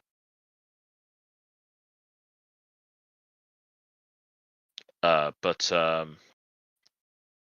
another aspect of going back to the topic, let me just bring it up again. You know, but regarding like women, just women being stupid in politics. I mean, I think I spoke about this in my first appearance on the podcast, but women, when they're talking about a subject, especially with men, they are highly solipsistic, that they cannot see things beyond their own perspective. And they generally do not get it. And the only times that they do get it, it's either as a mother to where their son has been victimized, or when they're forced to live it, such I as am the back. case of Nora Vincent. Welcome back, Try. I'm not sure if you guys ever heard of Nora Vincent. Yes, I have. I do remember. Her story is pretty sad, in all honesty. Though Yeah. her work is commendable. Yeah, I would dare say if anyone's not heard of her, do look her up. She made a book called Self-Made Man. It's actually a very depressing tale. So, okay, so basically, Akira, she was a radical feminist, a hardcore third wave feminist.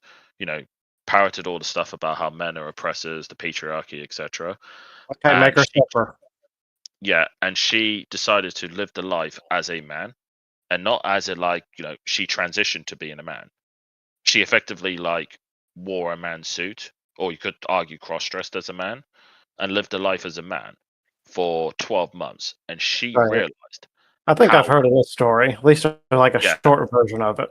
yeah, this was about 10 years ago, I believe this whole experiment took place. And she ended up living the life of a man for about 12 months, as she was interviewed on one of the major US broadcasters. I think it might have been NBC, but I'm sure someone could fact check me afterwards. And she straight up said, no, men are suffering.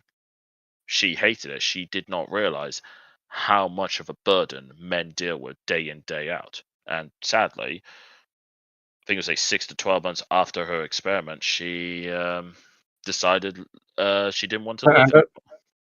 Yeah. And, I don't wish to make a dark joke about this, but I mean, one woman living a man's life for less than 2 years, she couldn't handle it. Just imagine if in a weird dystopian world, the genders literally swap places.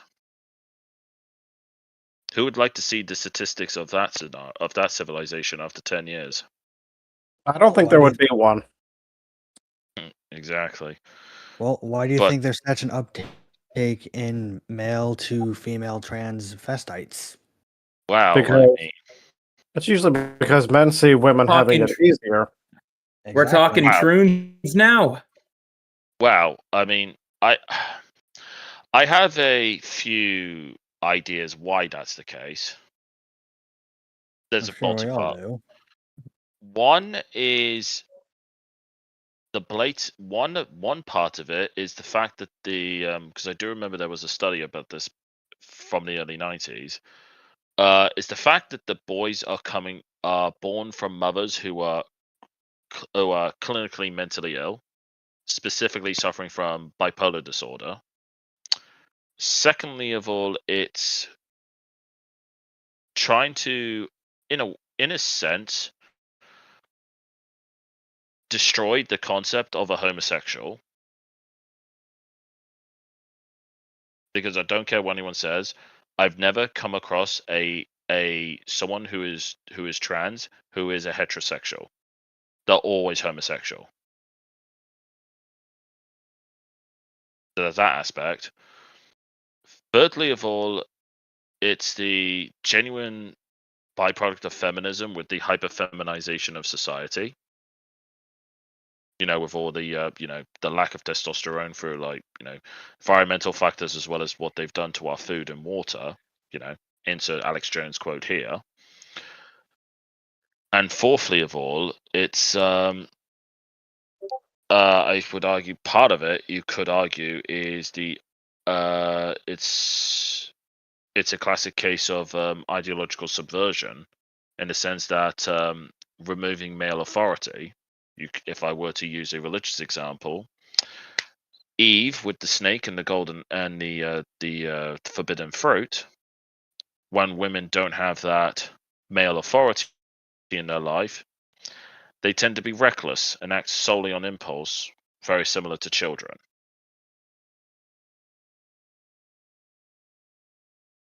I see. Does anyone disagree with where I stand on all that? No, I would say I you're actually think it's a mixture of all the above. Yeah, I did say multiple. I didn't say it's solely these things. I think it's just a collection of all these things. And if I my were to bad. add sorry, no worries. Forgive me for not clarifying that.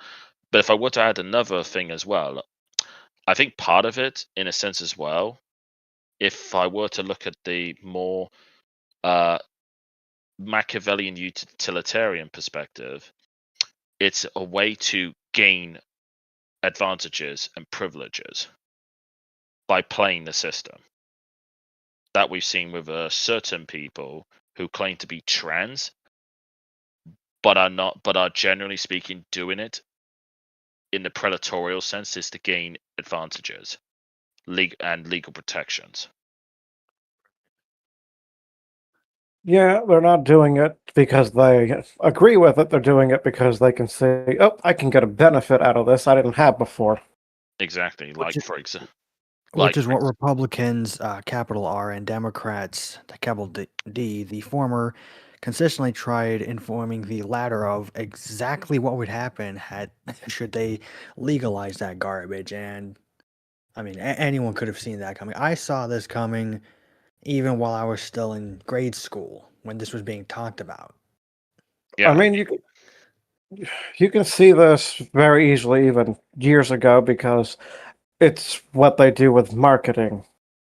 A lot of the purchasing power, I think, for the last couple of decades has been 70% women, about 30% is men. So there's already been a lot of research of, women have a lot more freedom in terms of what they do and what they buy compared to what men do.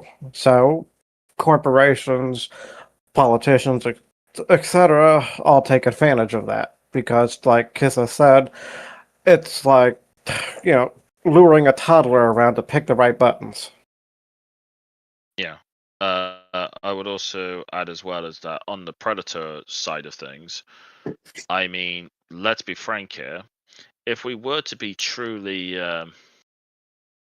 if we truly wanted to be extremely self-centered and selfish regarding a lot of the crap we're dealing with modernity regarding identity politics,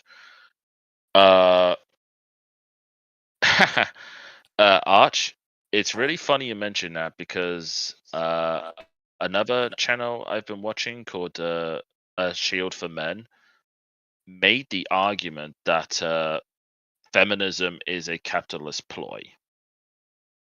Ironic enough, you say that. I can see that. And I actually had a back and forth argument with him about the subject when I pointed out that I would argue feminism, like almost all things are Marxist, what they advocate for, the so-called people with money naturally win at because they understand the inherent contradictions of these people, that all these people are liars and hypocrites and don't truly follow what they support. Like case in point, like how many times have we seen a bread tuber end up becoming freaking a millionaire through their YouTube channels and through like all the Patreons and Subscribe Star donations and subscriptions? More times than I'd like.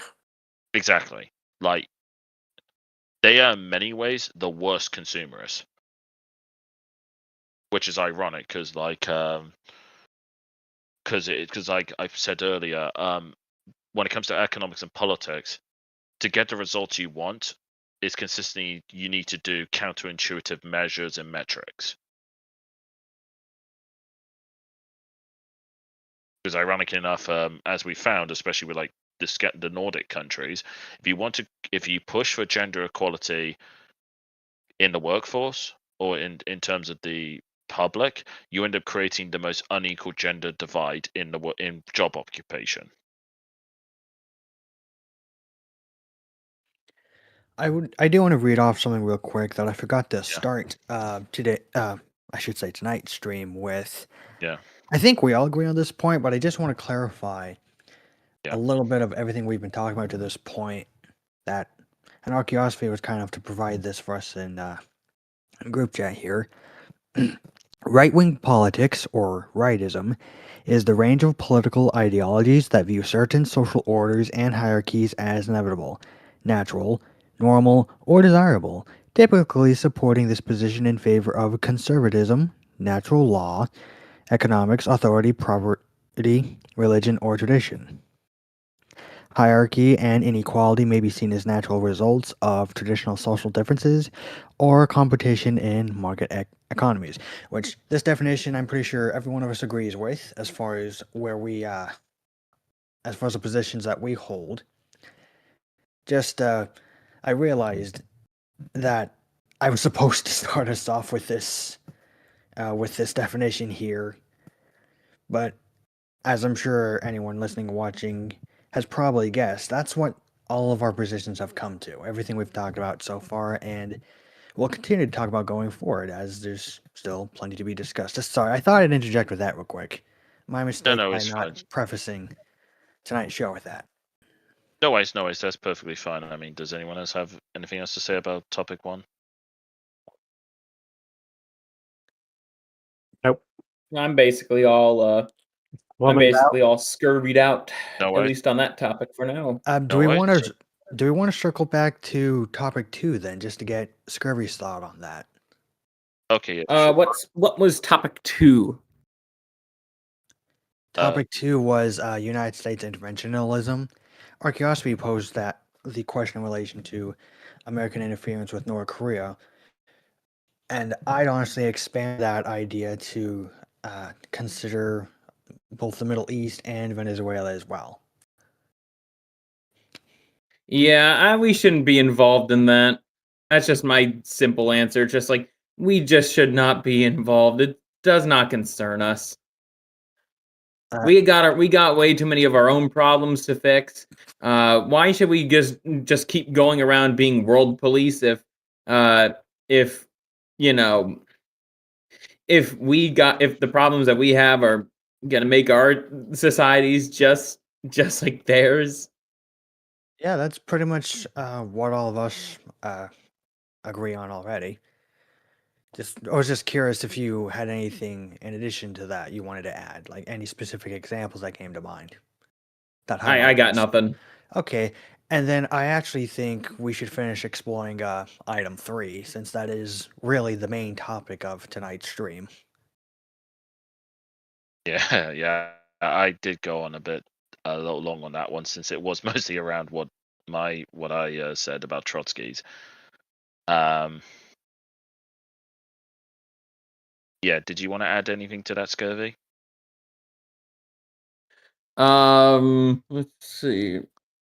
I don't really have anything else for topic 3 either.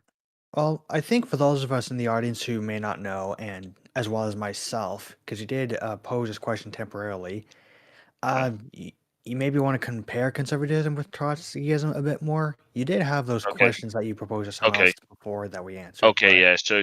So to properly go over Trotskyism, part of the reason I perhaps should have started with this, but the reason I used the example of Trotsky is because it was going down the rabbit hole of the origins of neoconservatism. Yeah. Okay, and what'd you find? Okay, basically all the founders of what we call neocons were all Trotskys or former Trotskys. Oof. And Right. if you look at what neocons claim to advocate for, they all support spreading democracy throughout the world. Some people like to call it the liberal world order, as cringe as that sounds. The neocons did support the civil rights movement. They supported the civil rights movement. Let's see. They all push for the massive expansion of welfare programs. They what's it called? Supported the governmental. You could argue the Mussolini's definition of fascism with the merging of the private sector and the state. In that sense, people like to call it crony capitalism or corporatism. I'd argue that it's just the end game of Keynesian economics, because Maynard Keynes was an idiot who didn't understand incentives and how people and the nature of power. And quite frankly, and also these people love foreign policy, love foreign wars, just to bring about these drastic changes. Because another term that I did come across regarding neoconservatism was the concept of the liberal hawk, which is, to put it bluntly, a liberal or progressive who supports a hawkish foreign interventionist policy.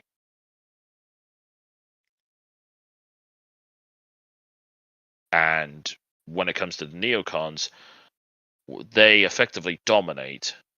I would dare argue they are the dominant force of Western politics, especially in the United States. Whereas everyone who calls themselves a conservative is guaranteed to actually be a neocon. Daily Wire types, if we look at conservative.inc, riddled with these neocon trash, especially the likes of Ben Shapiro. He is a filthy neocon to a T. Well, if no one else has anything they want to add to this point, that's a good segue to topic 4. What do you guys think? Oh, let's see. TPUSA's America Fest. Oh, that disaster? Yeah, I got a lot of thoughts about that. I'm sure you do. Okaro, anything you want to add on the last topic before we move on? No, but I'll also say I have no idea what the 4th topic is even about. Oh, good. I only really tuned into Michael Knowles' bar fight with Kai Schwimmer and some other, spiritually a boomer millennial, don't remember his name. So, aside from that and the few things I've heard here and there, this point is mainly for Kiza and Scurvy. Yes. Yeah, I'll be honest. I would dare say, kind of going back to my point of, what I said about point 3 about conservatives being Trotskys. Yeah, I'm sorry, but imagine having a point talking about conservatism and you literally simp like crazy for celebrities who promote and endorse all the degenerative cancer that you're supposed to be fighting against.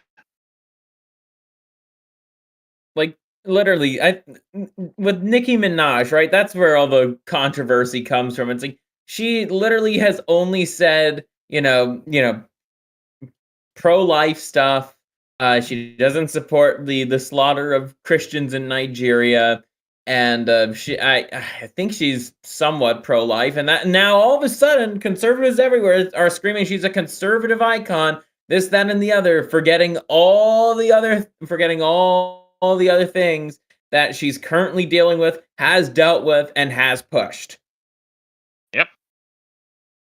I mean, case in point, literally knowing her history was, I believe it was, I might be mistaken, it was, no, it wasn't Nicki Minaj, that was Cardi B. To be fair, they're almost, you'd think they're sisters, because then they look quite similar.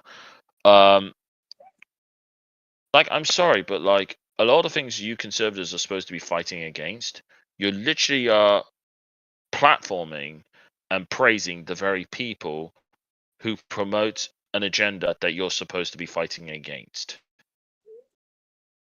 Like, Yeah. I'm sorry, like this.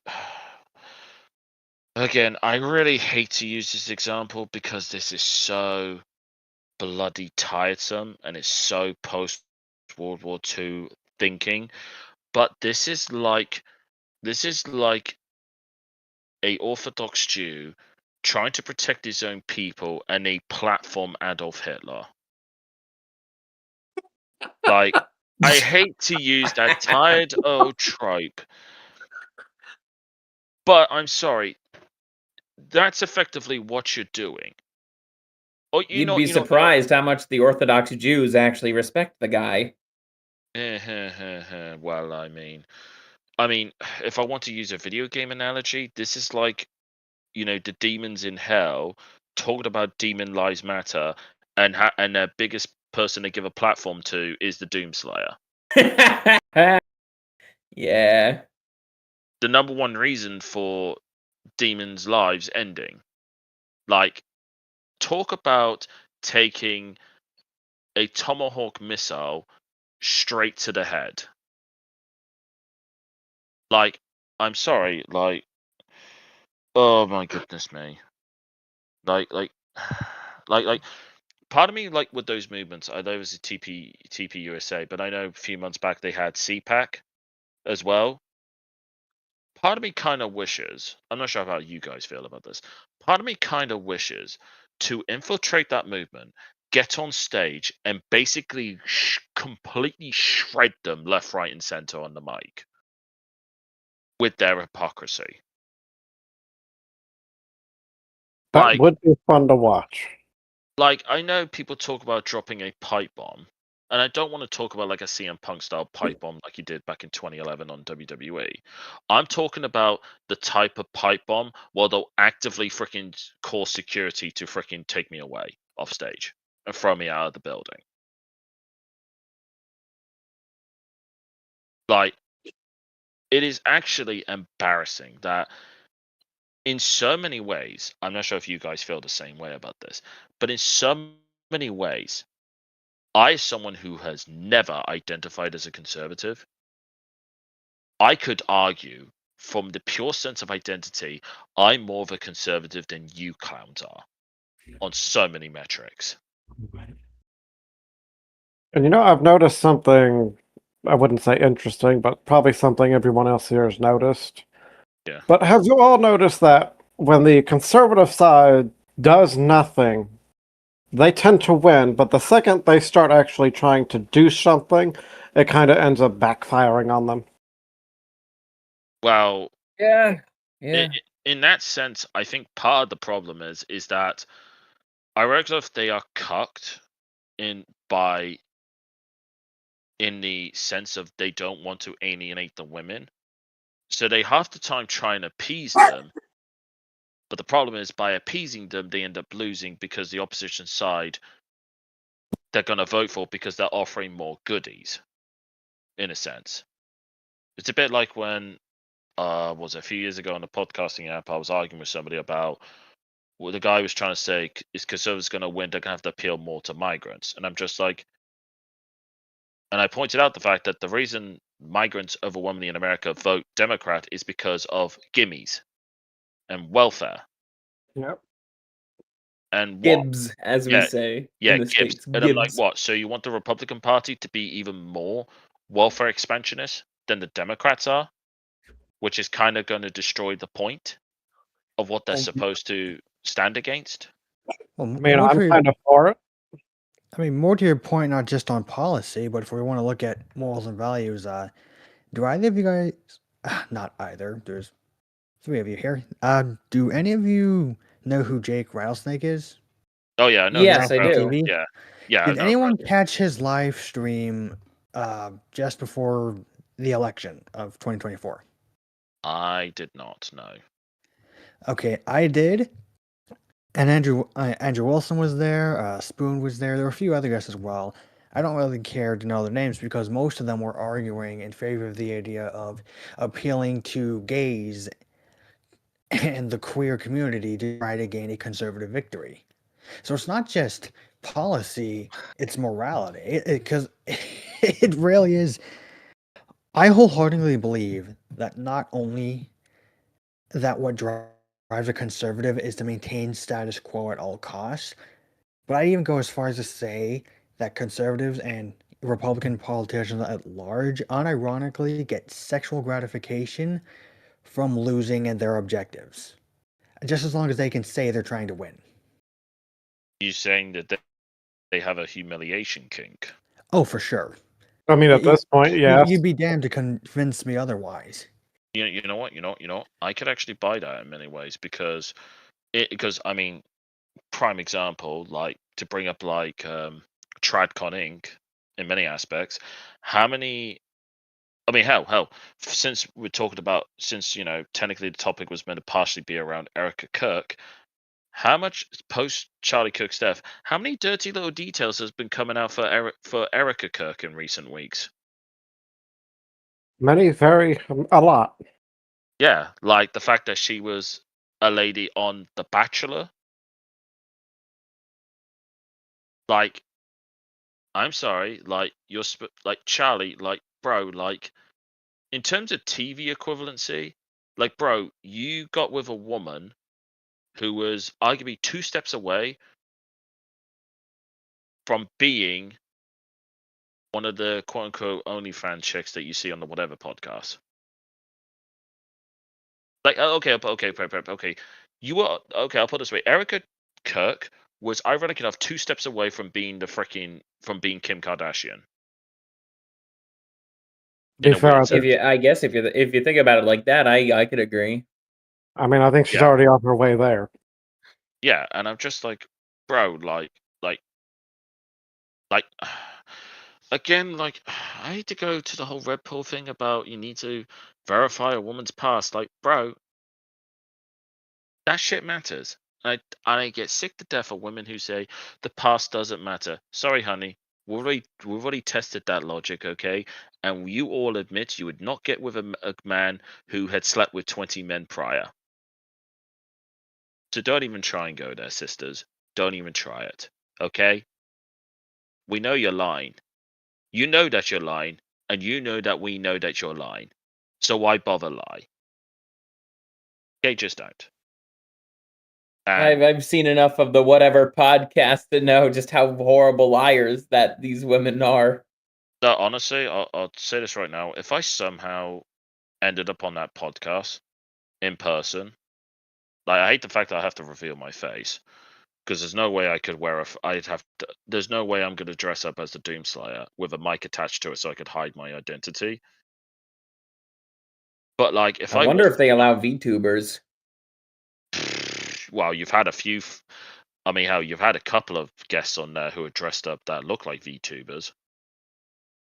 A couple of them, but I'm sorry, like the things I would say on that podcast, like I would have to. I'm no joke. I would have to bring in a list for Brian of all the new YouTube safe terms I would have to use just so the show would not get taken down by the censors. Because I'd have to come up with completely new language just so it doesn't get flagged by YouTube. No, honestly, Akira, I know what you're saying there, but I know full well as of right now, I'm not on the UK's MI5 radar or Interpol's radar because I went to France earlier this year for a Eurostar and I was not pulled over for questioning. So I know I'm safe. Because one smart thing I don't do is I don't post on Facebook, which has my face and my name on it. I hide behind an avatar, which definitely helps. And secondly of all, I don't say the most crazy, outrageous shit in question that does get flagged. Because that's why a lot of people get arrested in my country, is because they put their face in flags. They put their face and name, which makes them very easy to identify. Anonymity is a thing, ladies and gentlemen. Embrace it. But I've never understood that lately, with people always putting their names right on the internet. It's just a way to say, oh, that's me, and it's like, guys, it's a bit like when people turn up those protests without a mask, and you see the people who wear a mask, who facial coverings. It's like there's a reason why the people who wear facial coverings is much harder to find than those who have their face butt naked for everyone to see. Yeah. But guess what? Unless you're like 4chan back in like 2017, where they spotted a guy who smacked that guy with a bike lock purely by I think it was his eyebrow piercing. I think it was, and like a tattoo on his hand or some crazy minute autistic level detail that they managed to find out, and it was a teacher at a nearby school or college or something. And I guess I still view the internet in that old school way of you should never put your real name on the internet. Exactly. Like, I mean, like my title on here is literally a mockery of fucking the pronoun game. The Supreme Emperor part. It's literally a mockery of the pronoun types who, define pronouns like she, they, he, them, ZZ. That's part of the reason why I did it, because it's an actual proper title, which theoretically speaking I could be. And Kizza is just a simple name to remember that's quite distinct to everybody. Let's be honest here. Yeah, I mean, The hardest part is not to pronounce it Kissa. That could be worse. You could have a bunch of people constantly calling it Supreme Emperor Pizza. No joke, that I actually went through a phase of people doing that for one point. It was rather obnoxiously annoying. But hey ho, clearly the people were all hungry at the time.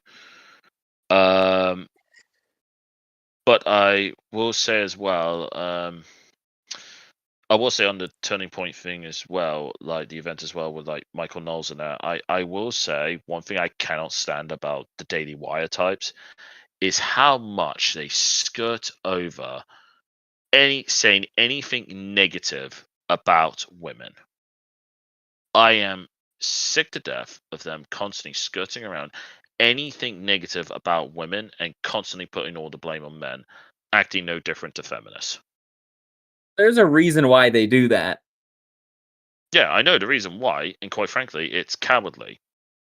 Exactly. It is just cowardice, and they're worried about being called misogynist by a bunch of fucking post-wall spinsters who watch their things, trying to basically manipulate the faith to basically just absolve themselves in the eyes of men when they should be trying to absolve themselves in the eyes of God, and realize that it's too late for them to be in a relationship with a good God-fearing man. Well, I mean, okay, if I were to ask all of you, out of all the people in Daily Wire, right, how many of them do you think actually wear the pants in their marriages? Be honest. None of them. Yeah, none. I bet Not at all. Alyssa Walsh is like, get Matt Walsh, get back to work. Do not criticize Israel.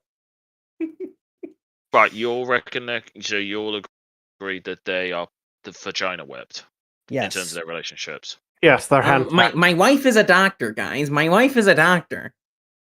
Yeah.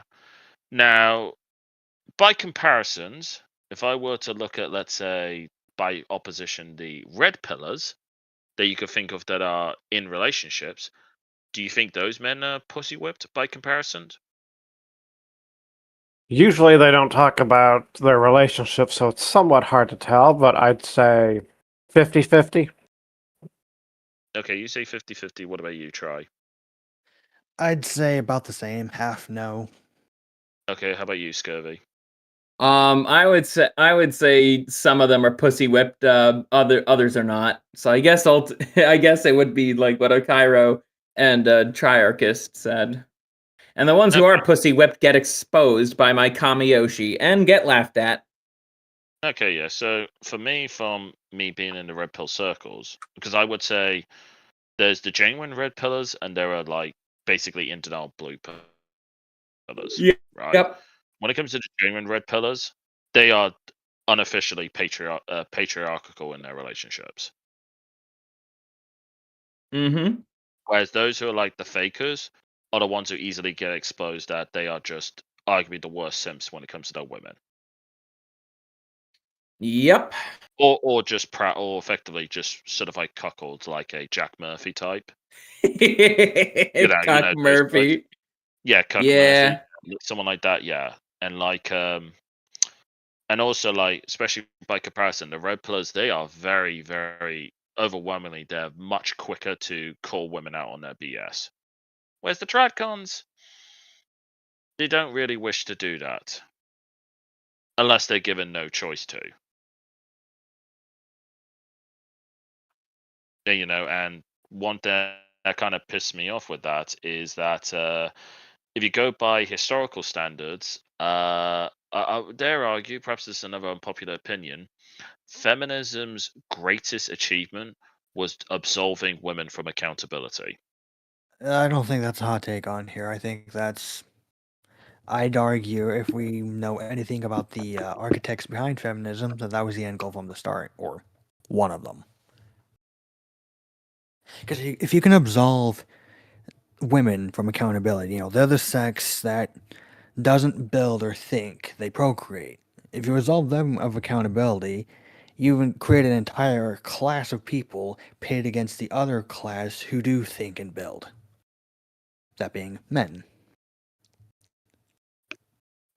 Yeah, because like if I were to go back to the days of like pre-modernity, women were held far more accountable, not only not only to their peers, but especially when it came to the law. Because there is multiple examples, especially in Britain. I can't speak necessarily for like U.S. history or mostly European history, but especially in history of Britain, there are multiple examples in court cases where we gave women capital punishment for the crimes that they did. Whereas if you were to try and do that today for equivalent crimes, it would be absolute freaking hysterics by the media and the political class. Amusingly enough, in some states, we still have blasphemy laws that still exist. And a lot of them are to death. They're just not enforced. So, in a way, we do have those laws, we just stopped enforcing. Even just, like, if there's some laws that we have that pertain just to women, they just stop being enforced. Yeah, like, I mean, hell, technically speaking, I mean, in my country's history, we did actively make women who ended the lives of their own offsprings. We actually made them victims of capital punishment. That needs to come back. It really should. Yeah, well, the problem is, if the numbers I've heard is true in America, you're going to end up getting rid of as much as 1/3 of your woman population. Oh, the numbers are probably worse than what you've heard. Wow, this is supposedly in America. Sure, supposedly 1 in 3 women in America has had an abortion. 1 in 3. Which is concerning, but should we look at the demographics of each woman? Well, you know what, Try that I can't remember if it was once when I was speaking to Yiz about this, who's a good friend of mine, who White Wellbeing Group. I can't remember if it was Yiz who said this or someone else I knew heard this, but they basically said the best argument against abortion is the amount of white babies that were killed, but the best argument in favor of abortion is the amount of black babies that were killed. Not even Interesting joking. that, isn't it? Yeah. Now, in other areas, I do know of a lady who is actually South African who actually supports abortion in the sense of eugenics because they actively just don't want non-whites to breed, straight up. And she's Afrikaans, so I can definitely understand where she's coming from, given the fact growing up in South Africa, post she's a Gen Z Afrikaans, and they've only lived in post-apartheid South Africa, and how trashed the country has been from where it was prior. Well, from what I've heard, that's actually how abortion started in the United States, with dealing with the black population. Just what I've heard. Yeah.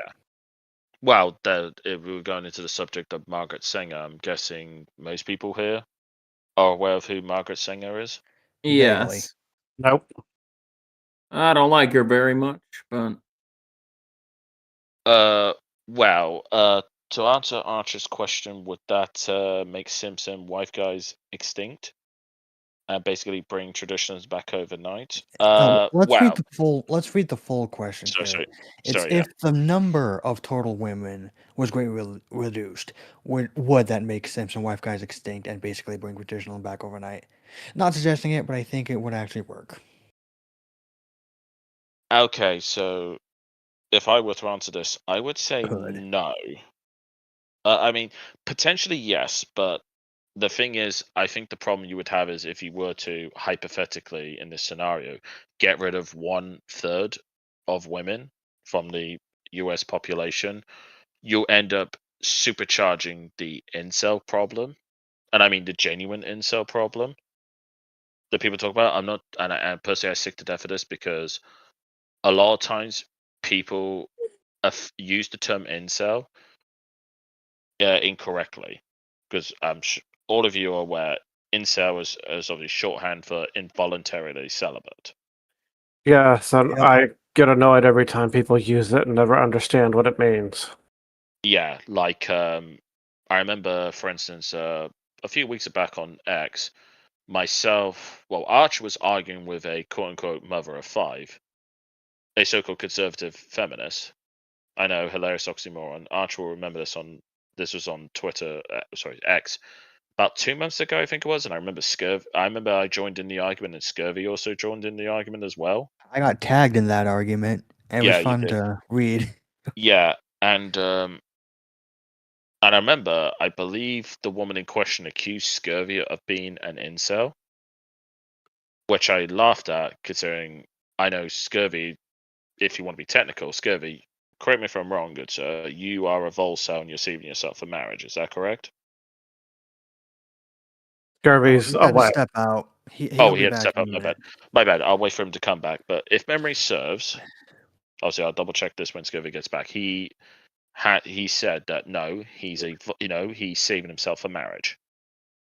He's saving himself for marriage by the traditional means, which doesn't make one an incel. That makes you a volcel, voluntarily celibate. But another thing I will say that kind of annoys me, because I have been in those, I have actually spoken in those like MGTOW / incel circles, like back in the early days when I was learning about the red pill, and a good chunk of people who are classified as incels, they're not looking for, they're not. It's not a question of they can't get sex, as Andrew Wilson correctly pointed out. If they could hire a prostitute, would that stop them being an incel? In that sense, If we go by the literary name of the word, yes, it technically would. yeah. Whereas what I found a lot of the time, these people are not incel in that context. What they're actually looking for is genuine intimacy, which is not the same thing. Yeah. They're not looking for just getting a leg over. They're looking for genuine intimacy and a genuine relationship. Yeah, they're looking for someone to start a family with, not a fling. Exactly. Which is something that a lot of people consistently Ignore. mischaracterize. They either ignore out of spite or out of ignorance. And to be honest, nowadays I just default to malice. and I know a lot of people do point this out on the internet. I'm not sure if you gentlemen will agree with this, but the idea of a femcel doesn't really exist. Agreed. It's a mating strategy. Yeah, Mm. yeah, because I would argue for a femcel to genuinely exist, you have to be absolutely hideous, or you're just such a obnoxious, toxic individual to be around that even if you're attractive, you're just not worth a leg over. I would argue from Otherwise, my perspective. yeah. Otherwise, all they would be doing is trying to garner sympathy. Yeah. Yeah. That's how I see it. Of course, I would say if we're really being practical here, because I've seen pictures women who are morbidly obese or what I would call aesthetically aesthetically challenged, and they can get a leg over. So yeah.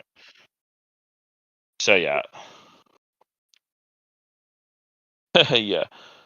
Competition between men would skyrocket, and women would get more desperate for attention provisions, but the numbers of actual incels would skyrocket. Yeah, that's a good point, Arch. I'll be honest regarding the other slightly off topic, but regarding the simps question, I do have a semi solution to that problem, which I like to share with everyone. And you're gonna laugh at this because this is also highly misogynistic. Sure. Can I actually share a quote I remember real quick, which I Sure think, thing. Yeah. funny enough, comes from Nick Fuentes. Oh And yeah. I'm paraphrasing here, but it goes something like this: the Chads and the Virgins are an alliance against the Simps. Why? Because while the Simps repeatedly misunderstand women, both the Virgins and the Chads do, or at least are more likely to. Yeah, that's definitely some proof choice point to that. Because let's be frank here, the main people who benefit from simps are the whores. Straight up. Although, unless you want to believe that, what's her face? What's his face? What's her face? Farad, is it the one the internet likes to call Mid Khalifa? The fucking like Middle Eastern chick who has an OnlyFans and claimed to be a virgin. Oh, that really narrows it down, Kizza. Yeah. What's the? I'm back. Oh, Welcome welcome back, back. Scurvy. Yeah, Scurvy. Since you're back, good sir, I did want to clarify something with you since I mentioned while you was away. Do you remember the Twitter spat myself, you and Arch was involved with a conservative feminist on X a few months ago? Yes, I remember that vividly, and we won it. We won it handily. Yeah, because we're guys and have high yeah. IQs. Yeah, because do you remember the point where the conservative feminist in question called you an incel? Yes, I do. Yeah. Correct me if I'm wrong. Did you? Because I did say this to the chat, so you could correct me if I'm wrong with this. Did you not point out to the woman that you're not an incel? You're traditional and saving yourself for marriage. Yes, I'm voluntarily celibate because I am saving myself for marriage. Okay, yeah, fair enough there. So thanks for the clarification there. So I was correct on that. But yeah. So what I was going to say was my semi solution to the simps problem is if I were to do it as a head of government, I would pass a bill I like to call the Hose Mad Act. Yes, that is the name of the bill, the Hose Mad Act. Based, very based. And what I would do is with websites like OnlyFans and all the equivalent websites that you could find, all those websites, all those tarts who make content on those sites will be imposed a 100% income tax. Based. Sorry, Fillion, your tax dollars are going to me. Yeah, yeah, 100% income tax. which would just completely destroy the market. Exactly, because as much as a lot of conservatives in politics don't seem to understand this, if you want to bring about changes to get people in your window of morality, the best way to do that is to make it financially unviable to go against said morality. Oh, there's that, and you also need to have an alternative. You can't just say, can't do this anymore, and then not have anything. You still have to provide something, I wouldn't say the equal Yeah. thing, but something that's a little bit better. Well, What you brought up one- with your guys' pornography debate a few yeah. councils back. Well, here's the ironic thing. I have jokingly said to a few friends of mine, all of those women who are on like OnlyFans, you know, the most famous ones, hell, My Country, the biggest ones being Bonnie Blue and Lily Phillips. I would argue now, because they're now they basically can't make any money off it. They're going to effectively go bankrupt. I would dare argue all of those FOTs, 304s, should all join a non-profit organization. Yes, you did just hear that right. A non-profit organization where they effectively are used. They're effectively used by the state to quote unquote quell any so-called young single man who needs a leg over to quote unquote address the incel problem. Like the genuine incels. I see. I mean, I honestly, I don't think the genuine incels should ever have to deal with STDs. I think maybe the migrants who are a little bit too touchy around white women could get their rocks off, and maybe they could calm down that way. Besides, they're not Christian anyways. Touche. Or worse, they'll see that as a sign of it being acceptable behavior and continue mass and gang raping as they've been. Well, that's true, but I mean, if Well, you want that is also true. Didn't think about it like that. Well, Scurvy, one aspect you could calm down a lot of these migrants is through castration, as like we do in the animal kingdom.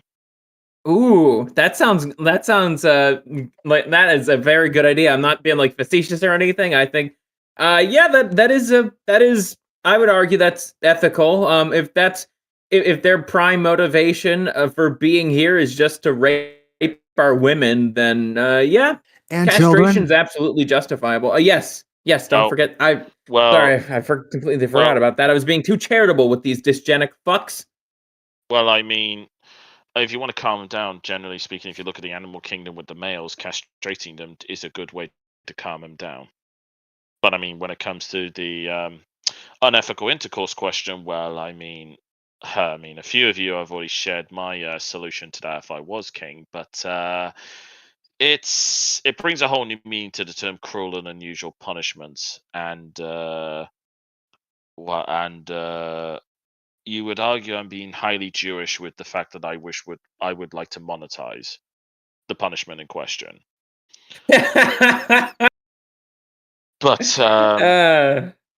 yeah, funny. So I would dare say as well, on the Hose Mad Act as well, I would dare argue a good chunk of the reason why so many of these young women, especially like Gen Z adult women, go into sites like OnlyFans is because of how much it is propagandized and the fact that they see these tarts making huge amounts of money and trying to get on the bandwagon.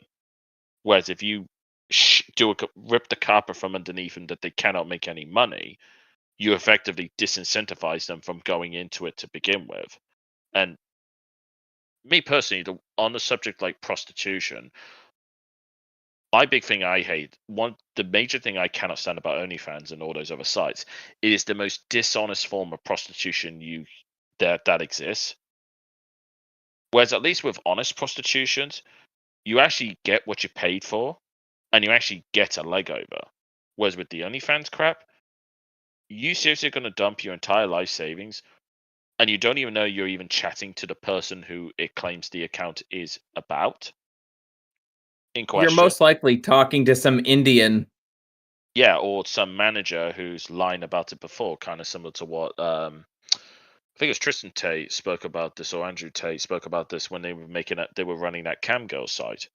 when in reality it wasn't even the girls who was typing; it was secretly them typing away, getting them to Fuck, that's donate so more money. fucking gay.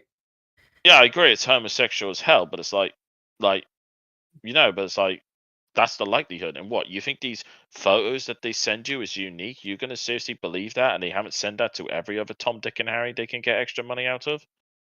Come on now, guys. At least with a real prostitute, you actually are getting something. You actually are getting what you paid for. What's even more pathetic is that nowadays porn is free. Oh yeah. Like, to be fair, from a Financially logistical, speaking, I mean, there's yeah. how does that one Foundering song go? When the product's free, there's something else they're taking. Yes. Well, you are the product, and they're basically just using your data for algorithms. But I mean, but they also on that point as well, on a subject of like unethical intercourse and human trafficking. We all know the adult industry is notorious for that, trying to basically use that as a smokescreen to make that legalized. Wouldn't surprise me. I mean, hell, like what was it back in? I think it was during the COVID lockdowns. The biggest degenerative website actually had a lawsuit that was so severe that a bunch of credit companies like MasterCard actively pulled out. It was that severe, and they had to take down large chunks of their content because of this lawsuit. So yeah, I mean, but I'm just saying, with the Hose Mad Act, could you imagine the propaganda advertising you could make from this? Like, could you imagine, in this hypothetical sense, I passed this bill as King of England, and the propaganda posters you see of it is me bitch slapping Bonnie Blue, saying, "Where's my money, bitch?" Like, could Hey, you honestly Okao, imagine that? Okao, you want to go ahead and say that on the podcast? Oh yeah. Well, it's like I said, I think on another King's Council, or it was somewhere else. Yeah, it was when you and Scurvy were debating pornography. Yeah, it's the quickest way to fix like the pornography angle or the OnlyFans thing and all that is go back to Imperial China and go do what the Song Dynasty or the Qing Dynasty did with prostitution, which was put very talented women in, well, a high-end brothel, and instead of, yes, sex would be an option, but a lot of the times they'd be trained in philosophy, music, discussion. It's a place you could go to just be with the opposite sex and talk. You didn't really have to, go through intercourse if you didn't want to, but Yeah. I Ooh. mean, I know a great place where we could try that out. I believe it's in Minneapolis, and it's a relatively empty building. I believe it's called the Leering Center. So the people, the gents who could get the rocks off can go to the Leering Center and then just talk to the opposite sex. I think that'd be a great use of that building. I actually have a quick question to Okara about how brothels worked in Imperial China. Were the women required to have intercourse with their customers? if it was one of the higher end brothels, no. A lot of the higher end ones were just you pay for amount of money to just spend time there. It was seen like a social status type of thing. You would go there to converse with friends or with the lady herself about philosophy and anything else she's required to learn. You didn't usually have to sleep with them. But there were low-end ones in which a woman would be required The to lower sleep end, with a man. yeah, the lower end ones were like any other typical brothel. Okay, so in order for this to be viable and also keep your society somewhat healthy, you would have to heavily regulate that kind of market. Yeah, you'd have to basically create a whole division or department to monitor each thing that existed and make sure they're upholding the standards you set. Right. Because remember, the goal here, even if you can't get rid of it, is to minimize actual prostitution as much as possible. Yes, you want to build Yeah. like a healthy relationship. I mean, sure, sex is there, you can have it, whoop-de-doo, but at the same time, you still want to incentivize, hey, don't go here just because you can get this. Go here because, the ladies play, good music. They can challenge you intellectually, that kind of thing. Yeah, like kind of going to my point here is like this is where I think this is a classic argument between the so-called conservatives and the libertarians tend to butt heads on the subject of prostitution. Is the fact that conservatives say, "Oh, we should have no prostitution," but the libertarians will point out, "Well, hold on, the black market will happily provide it." And the way I see it is that why not have an option where you could minimize it? You could have it, but you don't glorify it. You put it in, let's say, a dark corner somewhere. So if people really want to seek it out, they can get it. But Yeah, you don't glamorize it. You basically say, "Yeah, it exists. It's over here. Go ahead if you really want it." yeah, because that's basically how they did it in the Song Dynasty and the Qing Dynasty, is that, yeah, it existed a lot of the times. It was kind of half looked upon well, half not, because it was kind of seen, let's say you're a regular peasant. I mean, yeah, it Yeah. had a lot of beautiful women and everything, but at the same time, it's like, if you were seen going there too much, you would get a bad reputation from it. Yeah, exactly. Like another aspect as well is that some may argue if you have these brothels, you could argue. I mean, I've heard conflicting arguments and evidence of this, but it could be argued you can, in a sense, that you have this service on tap. It could reduce the likelihood of SA of women in the public. There's that argument I have heard, and I've heard conflicting arguments in both senses. But also at the same time, kind of going back to the incel question, I would dare argue, because I have heard this topic be brought up about adultery in marriages, and very few people ever want to talk about this. But when it comes to if you're in a marriage where there is a dead bedroom, what's the Yeah, husband supposed to do if his well, wife is almost like refusing to sleep with them? well, if we're going with what they used to do in Imperial China, if I'm going to stick on this Yeah. kind of theme, there was two things. He'd go to the brothel, or he'd find and marry a concubine and bring her into the house. Yeah. He'd basically get a second wife and basically go, since you ain't doing it, she will. Yeah, you effectively replace her in that sense. Where I remember hearing a pastor speak about this on Rich Cooper a few weeks ago. Actually, he spoke about the fact that the early Christian societies, men were allowed to have multiple wives, but it was But the thing was, it was heavily regulated in a sense that the rule was that if you got married, if you ever slept with a woman if both you two weren't married, well, you're gonna have to get married now. When and where did this happen? That I think that's Well, it's important to reference. know. Well, the very, very early days of the subject of Christianity, or even like Judaism, because the pastor pointed out a lot of the great men you see referenced in the Bible, such as Solomon and co, they had multiple wives. Something to point out is not all those were sanctioned by God. Like, yes, you had Jacob and his wives and his Yeah. 4 wives, but to my knowledge, or at least to my memory, both Solomon's and David's many wives and concubines were not recognized by God.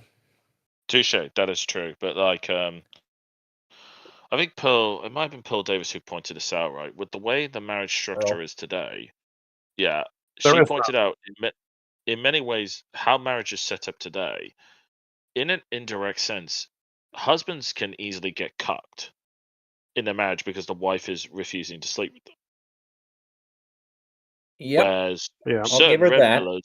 certain red pillars would argue if the man has the ability or has instills what they call competitive anxiety into the woman, it makes them much more likely to be reciprocal and desire intimacy from you because of the fear of being replaced. Or they I go- know what you're talking about. Yes. I mean, yeah, they can go that way, but they can also go the very, very opposite way where she might just turn out to be a bitch and say, okay, you're going to replace me. I'm going to kill you or kill your child. And just be that type of person. Or just sleep That is around. true. That is true. But what's funny is that, and we do have data on this, men who are taken are much more attractive to women than men who are single. Yes, because Yes. when they're taken, it's shown that they have the ability to support someone. Well, a sc- it's female recognition. Yeah. It's like a social status, is you're being recognized. And that's why, generally speaking, women are not put off, or to use the current trend, get the ick over men who are promiscuous or who have slept around.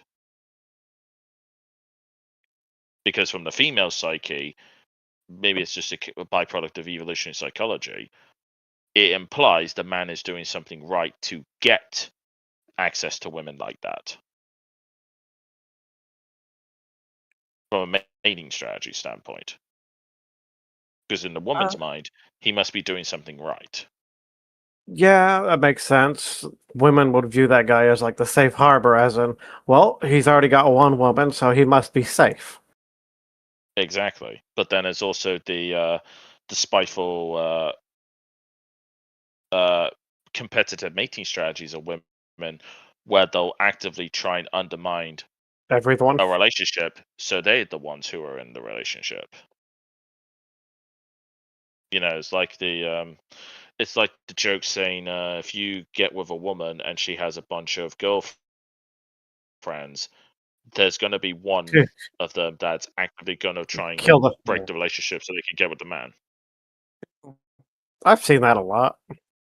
Yeah, I know, it's completely screwed up. So, like, I mean, also, oh yeah, sorry guys. But yes, but yeah. So, do we have anything else to say on topic 4, or shall we move on to the next one? We actually drifted off Yeah, of the original fourth topic, that being TP-USA's Amfest event, which the only thing I think any of us could possibly comment on is Vivek Ramaswamy's and that it was lame and gay. We could talk about all the points that some of the speakers made and some of the catfights verbally. I mean, but if no one realized anything... So that whole, like, I think I've said this on my own streams before, but like that whole saga of like Candace Owens and Erica Kirk, it's all just so slop. It's just pure slop. Yeah, and it's just such a fucking waste of time. And such a waste that we don't really need to get into it much, I bet. Yes, exactly. But I also find both Candace and Erica's conduct in regard, for Candace, Charlie was supposedly a friend, and for Erica, she was once Charlie's wife. I find both of their conduct surrounding the whole thing to just be fucking atrocious. Like, really, way to honor your husband by getting all touchy with JD Vance and saying Shabbat Shalom, and just it's fucking maddening, man. Which is why I stopped talking about it, because it was just so damn boring. Yeah, so why not just leave that there then? Precisely, that's what I'll do. Okay. Yeah. Last topic. You guys actually added a few items that didn't make it onto the itinerary themselves, but I have to scroll through our chat here to find them all. So whatever those were, I think we'll save them for next time. But meanwhile, let's get to our fifth and final topic of tonight. That being, let me just put it up here. Building intentional communities and participating in local politics, are they compatible? Did any of you guys listen to that X Twitter space that I linked you guys last week? Unfortunately, I forgot to. Okay. I didn't see the link, sorry, but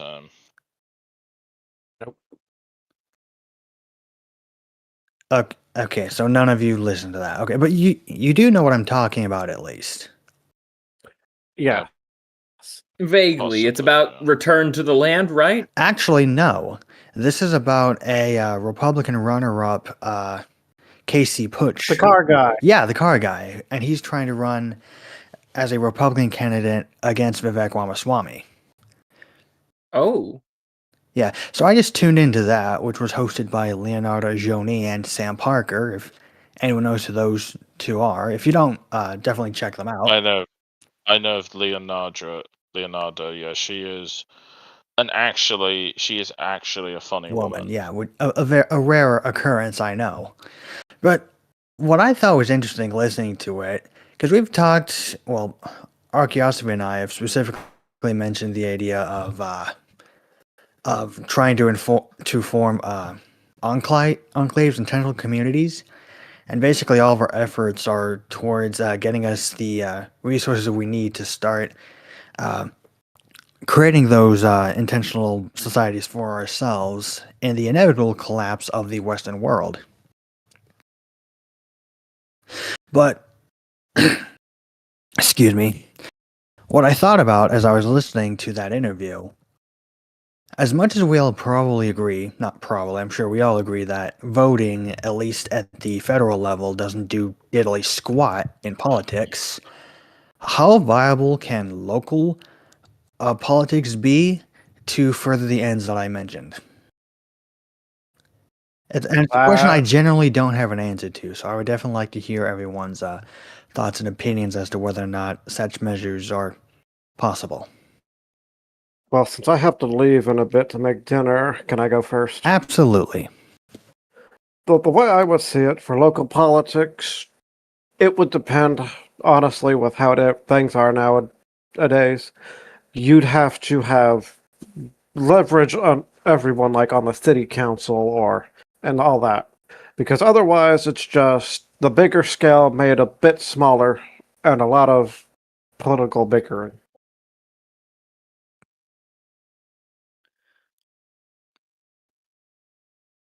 I mean, if we can do it, yes, that's good, but I don't know. Yeah. I'll be honest. I only can only speak for my country, but like, I know some people talk about, oh, we need to get involved with local politics. The problem is that's often a death sentence for having a normal life, especially if you value your privacy. And True. if you want a prime example of how trying to run for politics can really actually royally screw you over, especially if the way the media can happily screw you over and make you look like the second coming of the Austrian painter. I remember back in 2019 when obviously Sargon of Akkad did the whole MEP run, and Jesus Christ, was that an absolute nuclear disaster. Yeah, the media will dig through your past if you're against the whole status quo. Like they have a chip and a grudge against you.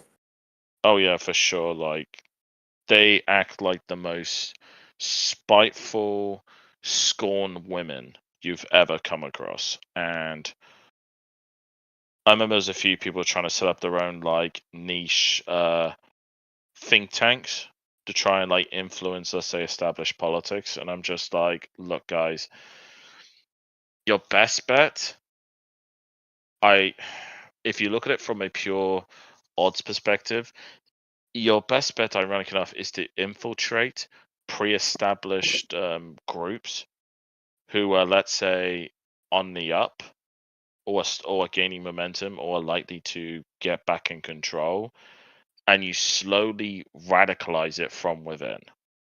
I mean, that's what the Groypers are trying to do.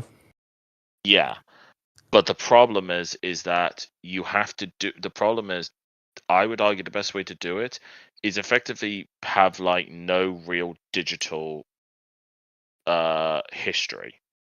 Basically, have basically no history, in a sense that they can't really find anything on you. Like you don't really have. Ironically enough, you have to be one of those. You basically have to have no like. You have to be off the grid.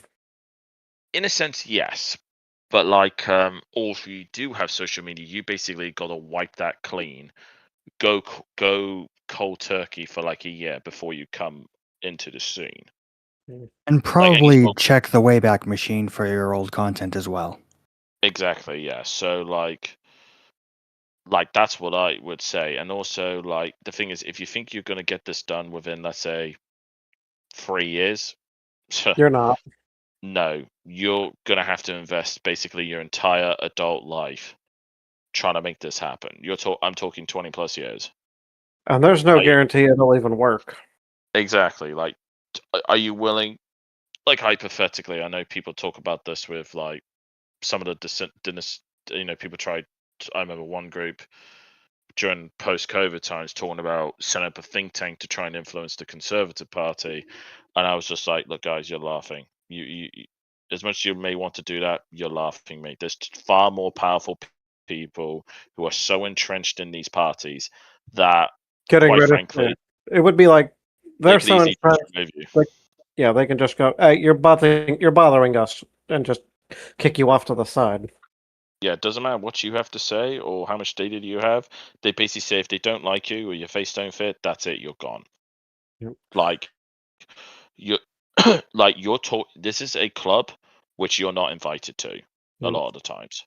To quote What- George Carlin. Yeah, which is why, with what I'm doing where I live, since I just started my security company, is not to join local politics. Once my business kicks off, I'm going to create my own little place where I can bring people who are vetted through that are not going to stab me in the back, so to speak. Yep, understandable. That's why, like, for me, it's like a few people said to me, "Oh, I should run to be the MP." I'm just like, no thanks. Where I live, it's a safe Labour seat. It's a highly progressive city, and my politics, hell no. I might get the odd protest vote, but hell no. No chance. That would be you like looking at them and going, "What, you want me to die?" Yeah, basically, like, I'll be honest, if I were to stand up against the Monster Raving Looney Party, the Monster Raving Looney Party would have more votes than I would. Even if I could categorically prove in any debate or any logical analysis, I have all the best policies. Oh, that's because everyone who votes doesn't vote on policy. Yeah, I agree. Yes, they vote on red versus blue, which is Well- frankly pathetically Oh. tribal and childish. There's that, but they also vote with their feelings. Exactly. That's highly feminine of these people. All right. Yeah, those are all very good points. Scurvy, anything you want to add? In regards to that, I have absolutely no. I don't see myself anywhere doing local politics. Like, I've toyed around with the idea in my head before, but no, I can't. I don't have that kind of. I don't have that kind of personality. I'm more focused on actually trying to, get a good fan. I want to start a family, so Quick, I think Scurvy, that would very hate to much cut get you in off, the way. but Kyle, you're heading out. Yeah, I have to make dinner. Okay, well, we'll see you later. See ya. You take care. You take Anyways, you Making were fun saying? of my new name that I plan on going by in the near future. Well, I mean, you guys are still free to call me Scurvy, Don't worry. Right. I'm not but opposed anyhow, to that. As you were saying though, Yes, I don't see myself ever getting into local politics. I think my time is better spent trying to, start a family. Find a nice, good Orthodox Christian woman. Get married to her, have children, raise a family, continue my bloodline. I think that's a more productive use of my time than to get into local politics. And especially since I'm a monarchist, I'd much rather be a peasant. We've had this discussion on the King's Council before, but I'd much rather be a peasant That seems to be a bit more of my thing. But I would be aware of what's going on in my local community. I would be more focused on I guess providing for my family and going to church and being trying to be the best Christian I could be. Of course, that's one of the most noble things you can do. As for myself, I am open to getting into local politics, but it will heavily be contingent upon where I'm at and the situation I would be placing myself in. So, like, for example, would this be a isolated, low populated region I'd run in, or would this be some suburb or crowded city? Yeah, I mean, yeah, that's the problem, and I think like that's what a lot of people don't seem to understand is that I actually did explain this when I, you know, get into YouTube. I was speaking about years about what can we do as like a counter movement. One of the things I did say the best way you could influence politics is don't try and create a movement. What One of the best things you could do is plant seeds into people's heads who are, especially those who are disenfranchised, plant seeds in their head where you slowly open them up to the ideas of where you are. But you don't go all sixth gear flat out motion. Just plant seeds and just let the seeds grow over time. Yeah, Like, for that's. example, sorry, Jake. I don't know. That's actually a good point. It's something I think I should probably keep in mind. I'm Yeah. actually working on a book about this, but a few months back I proposed the idea of triarchism, and admittedly I haven't been doing a whole lot to promote that, but it's something I'm going to be leaning a bit heavily into going into the new year. And that's something I think I should keep in mind. Yeah, for sure. Like, I remember when I was speaking with years about this in like, what was this early? I think it was late 2020 or early 2021 when I was connecting with various people. I thought of a ideological concept called the mirror veritas, which was basically the principle of it was exposing people to a mirror reflection of their true uh, revealed preferences, ideologically, politically, and economically speaking. The problem is, such an idea is a little difficult to advertise to the people unless you are extremely famous or you have a massive platform. But one thing I would say, especially in Yiz's side of things, where she speaks to the likes of like Jason Kuna, who goes by the tag No White Guilt. One thing he's been great at, as a, I guess you could say, from a, if you want to call him a propagandist, is popularizing the term anti-white Well, in that's the where that last came like, from. yeah, I, from my understanding, he's the one who popularized the term anti-white, and he basically spread this concept and he got other people who were bigger platforms to start using terms. You know, like Mike, what's his name? Mark Dice, is it Mike Dice? You know, he started using the term anti-whites. You know, a lot of people, you know, hell, the VP used the term anti-white. You know, a lot of people are now starting to use it in the media, in politics, etc. You know, in culture wars aspect, he created a term that was so crisp and so simple that he allowed it to snowball by spreading it everywhere by planting the seeds, which was really good because it's simple, it's not complicated, it's just straight to the point, and it's managed to spread. Now literally every time people hear the term anti-white,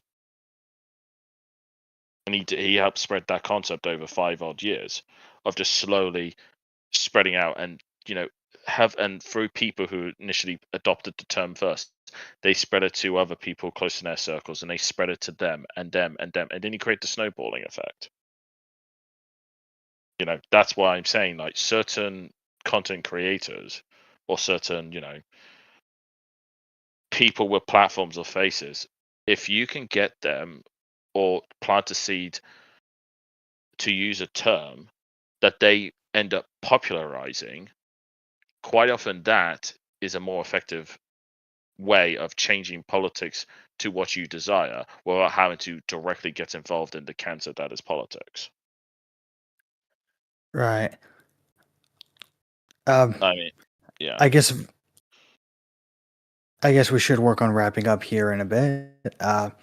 Yeah. I mean, there's a couple more things I want Yeah, to bring yeah. up just before we close. Does anyone think that gosh darn it, why am I blank? Casey, yeah. Anyone think he has a chance in Ohio? I mean, it's possible. I know there is, especially if you look at especially on X, there is a huge anti-Vivek movement in that aspect, and he does get ratioed relentlessly on X. But X That is is not real true. life. X is not real life. And to be fair, a lot of the momentum he had back in 2024 or even 2023, he has lost that momentum. So I could see it is a possibility Casey could win. But I think a lot of it necessarily won't be because he's, let's say, objectively speaking, a better candidate. I think it might be because purely on the fact that he's completely fresh, and so-called he's a devil people don't know, whereas Vivek is a known quantity, which a chunk of the population are repulsed by, if that makes sense. I think that makes sense. And our last topic, although that was our fifth and final, there is one last one that Discovery brought up that was one of the ones I didn't add to the itinerary that I think we can discuss just before we sign off. The Somali scam in Minnesota. I should say scams, plural, not singular. Anyone want to give their thoughts on that? Yeah, Boy. I mean, Where to begin? yeah, God. Scobie, do you want to start with us? Sure. I've had personal experiences with Somalis in the past, not very positive ones. That no doubt has influenced my how do I put this in YouTube friendly terms? A severe disdain of them as a people. Once I knew exactly how they were trying to get all the Gibbs, I was like, oh no fucking way! This is exactly what happened to me. They try to be all friendly, unassuming, hit you with a bunch of sympathy stories, and it's just like, oh my goodness, I've seen this pattern before. I'm not falling for it again, but the state of Minnesota sure loves it. They sure do love it because, they're a sizable voting bloc in Minneapolis, and because Minneapolis is a big city, somehow they have more power compared to other citizens in Minnesota, in the state of Minnesota, who might live in more suburban or more rural areas. And they want a consistent voting bloc, and so Tim Walz is not going to stop the Gibbs anytime soon. And I empathize with your experience with Somalis in the sense that one of my younger brothers had a very similar experience working with Indians, giving him sob stories, earning his trust, and then basically robbing him blind. Yep. I mean, hell, this is something that does annoy me with a lot of the conservative.inc when people say, oh, it's not race that matters, it's culture and values. I'm just like, you guys are idiots. The people represent the culture and values. There's a reason why South Africa was a thriving country when Europeans ruled it versus today when sub-Saharan Africans ruled it, and it's a failed state. Not just prosperous, it was a nuclear power. Yes. They had a nuclear power. Their currency was stronger than the dollar. All right. It had a thriving it actually had a thriving economy, among other things, like demographics is destiny. And I'm sick to death of these Civnat conservatives, or Trotskys as I should call them. I'm sick to death of these people trying to push this envelope born of the Cantor blank slate theory. It is complete hogwash. Okay? There's a reason why the United States is the way it is, and that's because it is an English colony. There's a reason why certain places are the way they are. It's because of the people who founded them and the political demographic representation of said nations. I mean, people seem to forget throughout the entirety of the US's, if you look at the presidents that have been elected from George Washington to Donald Trump's second term, demographically speaking, unless I'm grossly mistaken, only 4 of them have not been of English or Scottish heritage, or I should say British heritage, off the top of my head. See, that I wouldn't know. Because off the top of my head, the people who are not of British ancestry or heritage is JFK, Joe Biden, Barack Obama, and I forget which one his name, but there was a Dutch one. I forget what. So I know one was Dutch. What do you think about Obama? Yeah, go ahead. Obama's Kenyan. Yeah, no, funny thing about him, not only is he touted as the first American black president, which I guess he half is, he's half black, half African, but I have heard a rumor that his other half isn't actually white. Now, I don't know how substantiated that is, if there's really any truth in it, but I've heard that his other half, well, it starts with a J. Oh, that one. Yeah, so, well, on that subject, well, I don't call those people an ethnic group. They're a religious demographic, and that really upsets them. That really upsets them. And which is funny because they are. I'd go much further than to refer them as simply as an ethnicity. I recognize them as their own race, since they have their own little subgroups within them, not even counting the religious components. Well, the reason I don't is because if you look at especially the ones that Ben Shapiro comes from, if you actually look at them genetically speaking, they're just Central Europeans, Central Eastern Europeans with a little bit of Middle Eastern mixing. And they're not even like actual Semites. That's the funny thing.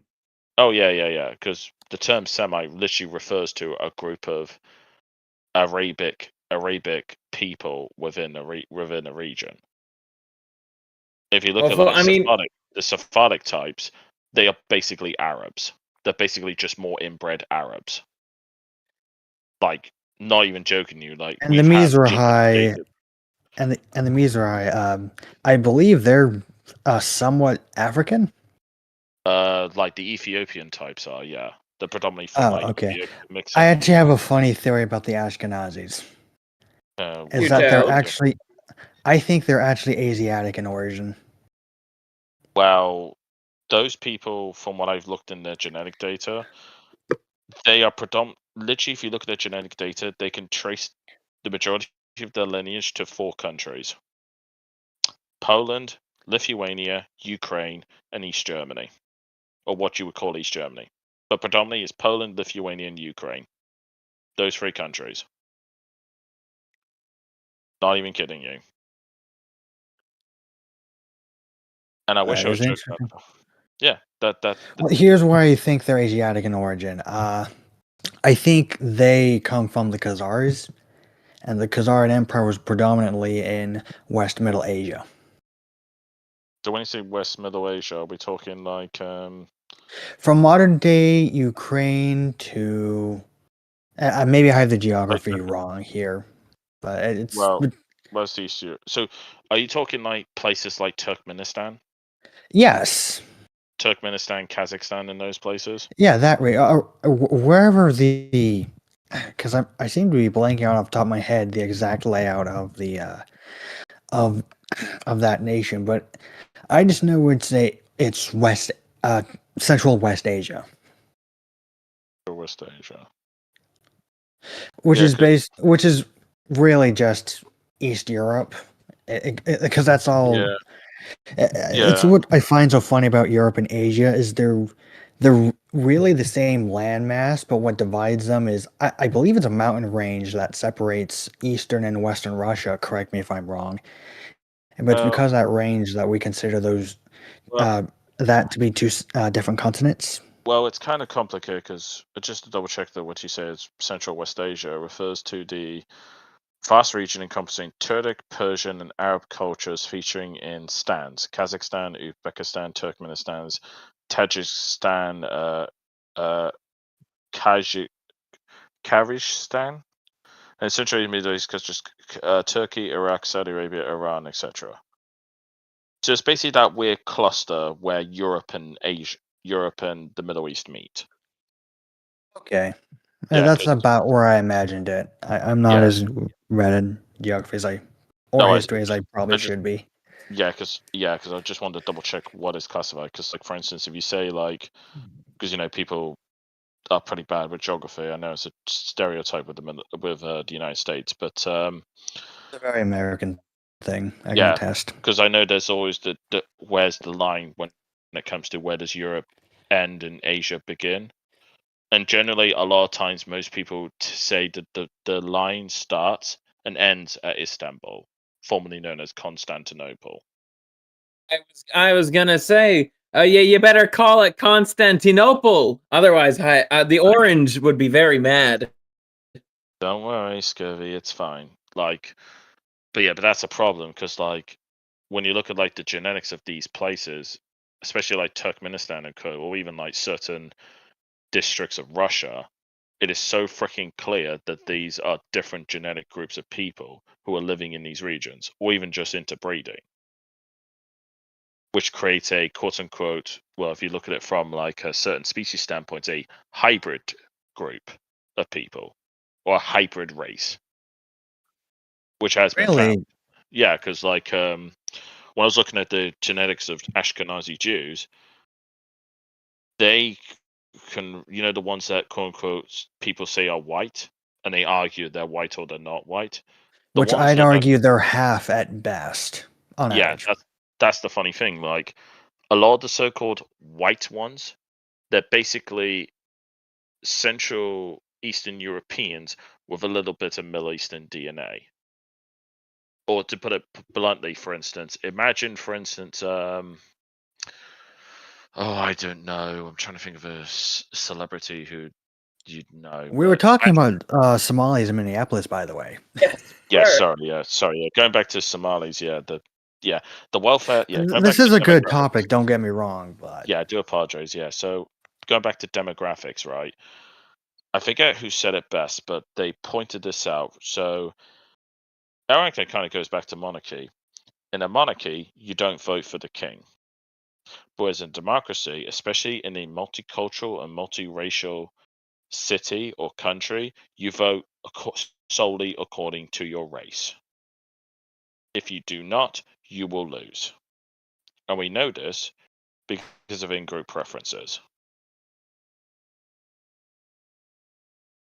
We know this from in-group preferences. There's a reason why a place that's full of Indians will almost guarantee to elect Indian representatives.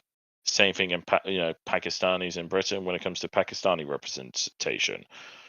We see this with other groups like the African American enclaves very across America. They only vote black politicians, etc., consistently. We see this all the time, and I would like turn Conservative.Inc. or TPUSA or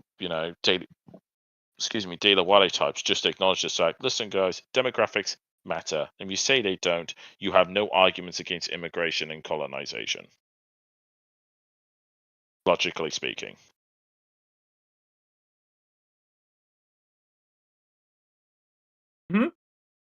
I think that's the best that can be said unless Scurvy wanted to add anything else. I don't really have anything to add that you guys haven't pretty much said. I was also gonna say, I think we should all take a stop by the Leering Center sometime soon. You Yes, know? again. Yeah, Yes, I mean, can't get over the fact that it's so fucking obvious it's a scam that it's to the point where it's like, I think one was like spelled, I'm just gonna type it out here in the chat. You mean here in our group chat or in the Yeah, live? in the group chat, in the group chat. Okay.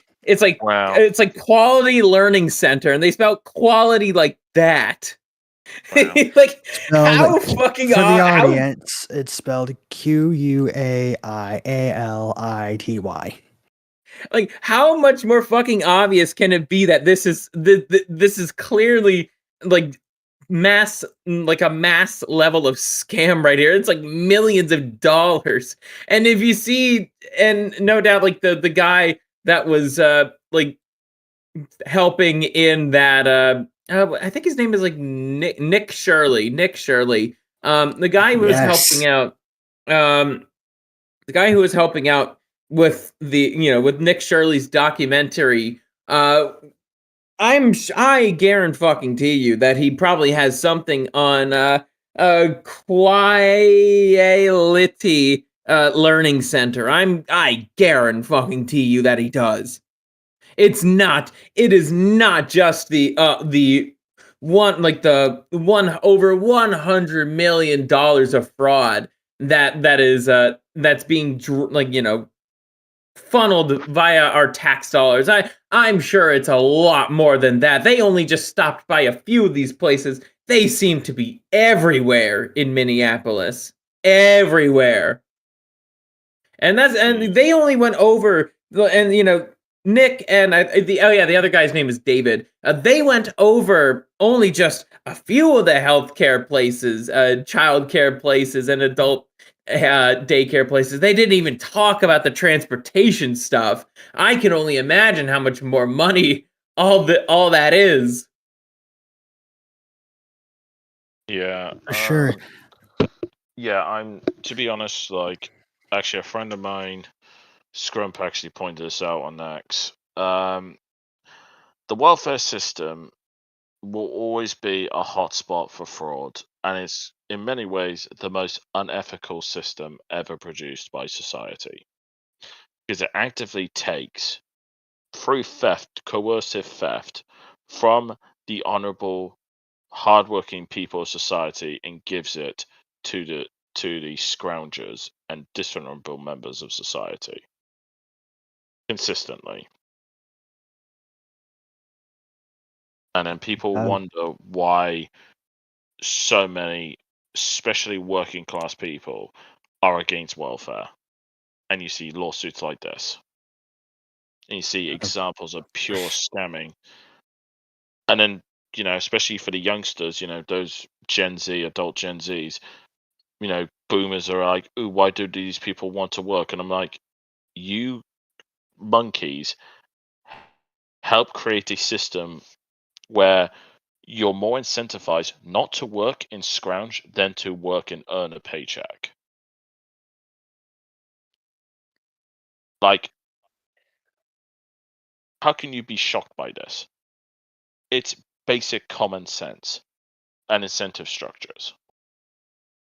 And quite frankly, like, a lot of these immigrant groups, like, I don't care what anyone says, if you literally told them they're going to have no gimmies and they're going to be treated like second-class citizens if they step foot in the West, they wouldn't turn up.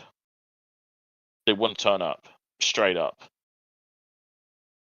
They like I'm gonna be very generous here, but at least I guess that would give them incentive to actually try to make their own countries work. Well, I'm being very generous here. Well, I mean, some would argue if you want to make their countries better, ironic enough, you would just replace them completely with the so-called superior people. But that's just white supremacy. Well, that is white supremacy. Yeah, we can't have that. We can't have that. Fucking leftists. And Jews. Am Yeah, I right, well- fellas?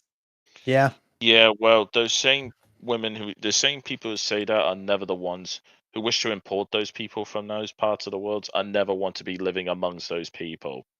So I guess by being an NIMBY, you are by definition a white supremacist. Especially if you embrace the concept of bigotry of low expectations. Yep. You're just the politically Yeah. correct. You're just the politically correct version of being a white supremacist. Let's Basically. just be honest with it. Just be honest about it, okay? I can't stand these buys out. Like, here's a nuclear hot take. Ooh, do say. Okay, then. Here's a nuclear hot take. If colonization is as bad as these leftists claim it is, why the hell would they support colonizations of the nations that they support, that they live in?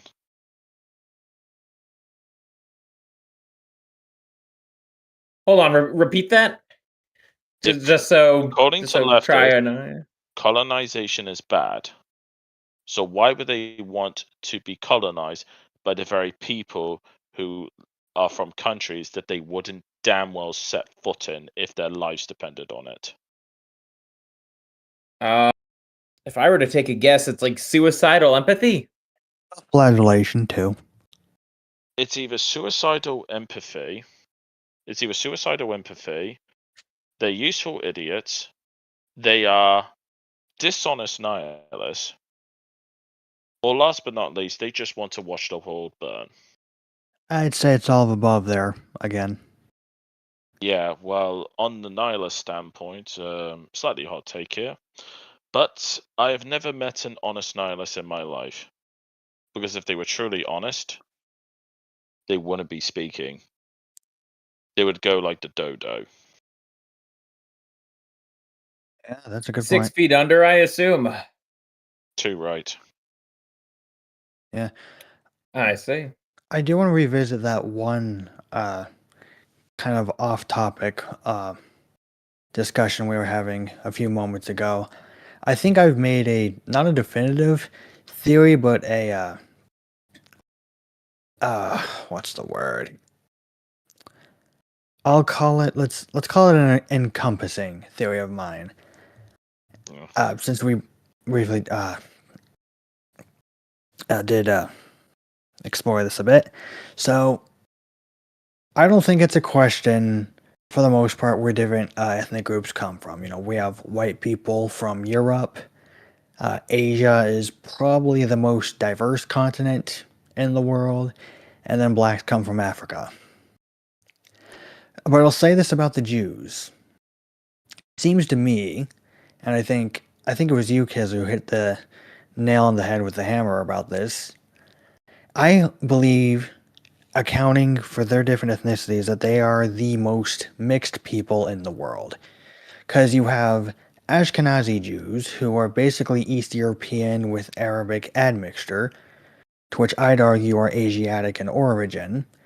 Then you have Sephardics, who are just straight up Arabian Jews.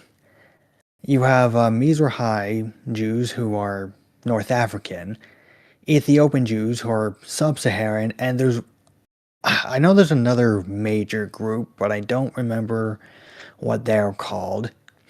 But you'll notice about all these different ethnicities that make up the Jewish people, they're from all three official continents in the old world. Yeah.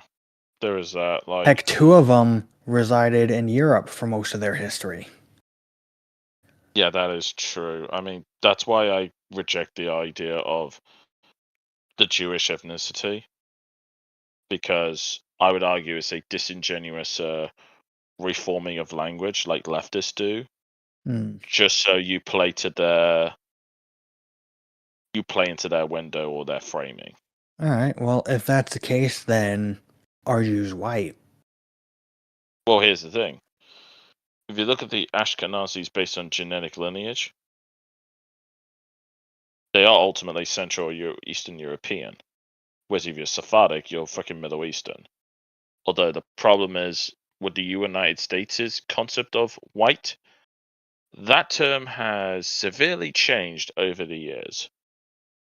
Because if we go by when the founding fathers first created created the independent 13 colonies, white pretty much exclusively meant British, and I do mean British as in English, Scottish, and Welsh, and some aspects of Northwestern Germanic and Nordic people originally. But in today's climate, it includes everyone from the Middle East, North Africa, and East and Southeast Asia, such as Japanese and Koreans. Which I would argue is absurd. Yeah, that's quite a wide fucking pull because you haven't actually really categorized it, whereas especially in the UK and European politics, we don't use the term white and black in the same context. We actually go by national ethnic groups, as in English, Scottish, Welsh, French, German, Spanish, etc. We actually go by proper ethnicities. Right. And what makes me laugh is that we don't really use the term white at all, whereas I would argue that's an off branch of post-civil rights America propaganda. Anyone can be an American. Or we have the thing black British, white British. So it's like, no, British is a collective term for the English, Scottish, and Welsh. If you're not English, Scottish, or Welsh, you can't be British by definition. I ironically enough used the concept of dog breeds to explain ethnicity to a person. Like, you have your general groups of dog breeds, such as terriers, etc. You can classify them as a continental ethnic group. But within the terrier, you have multiple off-branches of the terrier, such as Jack Russell Terrier, Staffordshire Terrier, Patterdale Terrier, Scottish Terrier, etc. Although they're all terriers, there's distinct differences between them that separates them. But now we're going into 19th century fucking eugenics, racial science. Yeah, no, that's a good point. In other words, it's something that requires reevaluation and further discussion. Yeah, definitely. The latest point, but we are pushing up the time. We have been on for like 3.5 hours now, so or nearly. Archaeosophy in our group chat has left one comment I want to read. Is leftism Jewish in origin? Would we even have a right-left divide without them? My guess would be no. And then I do want to make the quick argument, since I am an American and was brought up with such an understanding of the world, and I'm gonna quickly make the case that Jews are not white. And here's my argument. Are Africans and Indians both black? Well, yeah. I mean, let's be frank here. I think George Carlin made actually a joke about this. There are Indians who are darker than African Americans. And that's not an exaggeration. Right, but that's if we're looking just based on skin color. But if we evaluate what else makes up a race, well, does my question still stand? Well, I mean, I would argue a lot of times when people talk about race, they're more so specifically talking to specific phenotypes with unique genetic characteristics. Right. So, let me repeat myself. Are Africans and Indians black? What? Are both black? Yes. No. Okay. Then Jews are not white. Why? Because if you look past skin color and look at all the other different phenotypes and qualities, they're very different looking people. Unless they're mixed, of course. Well, then they're just mixed. Or they're inbred. Thank you, Tri, for reassuring my sanity here. That the Jew side, the Jew side of me, for the little bit of blood of that's in me is is not white. Yeah. Well, I mean, to I mean, answer, I do Archie's think that the Israelites were originally white, so make of that what you will. well, I And mean, funnily enough, I do have some actual like Semite in my blood too. well, Yeah, there's- that actually warrants its like, own conversation I'd like to have at some point. But in the meantime, well, we've gone through our Thanks to- itinerary and a few other items. So if anyone has Yeah. any last thoughts, I would like I got to. nothing. I would like to answer. Oh, welcome back, Akira. oh hey, We were- okay, Just in we time were for just about to close. Yeah, sorry. To answer Archer's question, is leftism Jewish in origin? A good chunk of left-wing ideologies were definitely propagandized and created by Jews, but the left-right divide, as we understand it today, does come from the French Revolution, and you could argue a good chunk of that came about of continental Enlightenment theory. Whereas if, let's say, you look at the English side of the Enlightenment, by all traditional accounts, everything the English British Enlightenment spoke of was inherently right wing. It supported natural law. It supported hierarchies. Despite advocating for freedom and like freedom of speech, etc., it was still inherently right wing. It wasn't. It didn't support republicanism. It didn't necessarily support equality, like equality between everyone per se, or like between the sexes, etc., or between ethnic groups. It inherently supported liberty, but natural law and hierarchy, which we all agree is inherently right wing. Whereas a lot of the continental enlightenments are inherently left wing because they supported the facade of equality. I mean, I'm Which still is in actually very support of liberty. As for one thing, it has a far more clear definition of what it's supposed to be than freedom it does. Well, true, but the thing is, what a lot of people don't understand with the subject of freedom. Well, freedom itself is there is freedom to, and then there's freedom from, and people forget that there's also people also want freedom to do something, but they also want freedom from something, and that's something the English actually understood, whereas the continental side disregarded, which is why there are so many problems. They talk about freedom of speech and freedom of thought. Well, actually, the best example of this, freedom of association. Personally, Because people look, they're calling it the right of association. yeah, exactly. But it's also the right from association. Because that's something the English understood, that you are an individual who can associate with people and associate from people. It understood that concept where people can be collectivized but also individualized. Like case in point, you have a classic example, the family unit. That is a collective, but it does understand each individual is still an individual, despite there being a collective. Right. And I actually think that collectivism versus individualism as a conflict is a false dichotomy for the Oh, I very fully reason you agree. described. Oh, I fully agree because ultimately it's a question of context, but also it's highly contextual in terms of the arguments, but also there's also the incentive aspects as well. Like, you cannot have a nation built solely on individualism because it doesn't work. Whereas you can have nations built around collectivism. Because if you think about it, just in group preferences is inherently a collectivist mentality, if you think about it in its rawest context, because we are collectivizing based on race, religion, etc., common interests, etc. We all do this all throughout humanity, and anyone who claims they don't is an absolute assertive liar, and I don't care what they say.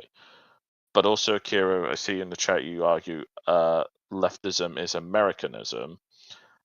That kind of goes over my earlier point where I said about Trotskyism, is that it's not inherently American in its origins. It's just America has been the biggest spreaders Oh, of the yeah. ideas itself. Like that's the one thing I will say America's really bad at is it is arguably one of the worst countries when it comes to exporting bad ideas or just Absolutely. degeneracy in general. Well, yeah, I agree, but that's why I'd rather name it Americanism, because when you look at it historically, as in the book I shared in the chat, Yeah. yeah, it may have started in different countries, but once it hit America, it went from like a little campfire to a bonfire, and a lot of the policies that we have nowadays only started in America before we shoved them onto everyone else. Yeah, like in a weird sense, this is where I liked you know what, this is actually perhaps it's actually a good way to explain America. America will take something Europe created and supercharge it and give you an inferior version in many ways. I actually think Like, that's a good point to. Oh, sorry, you weren't. I didn't realize you weren't finished. yeah. Sorry, no, it's fine. It's fine.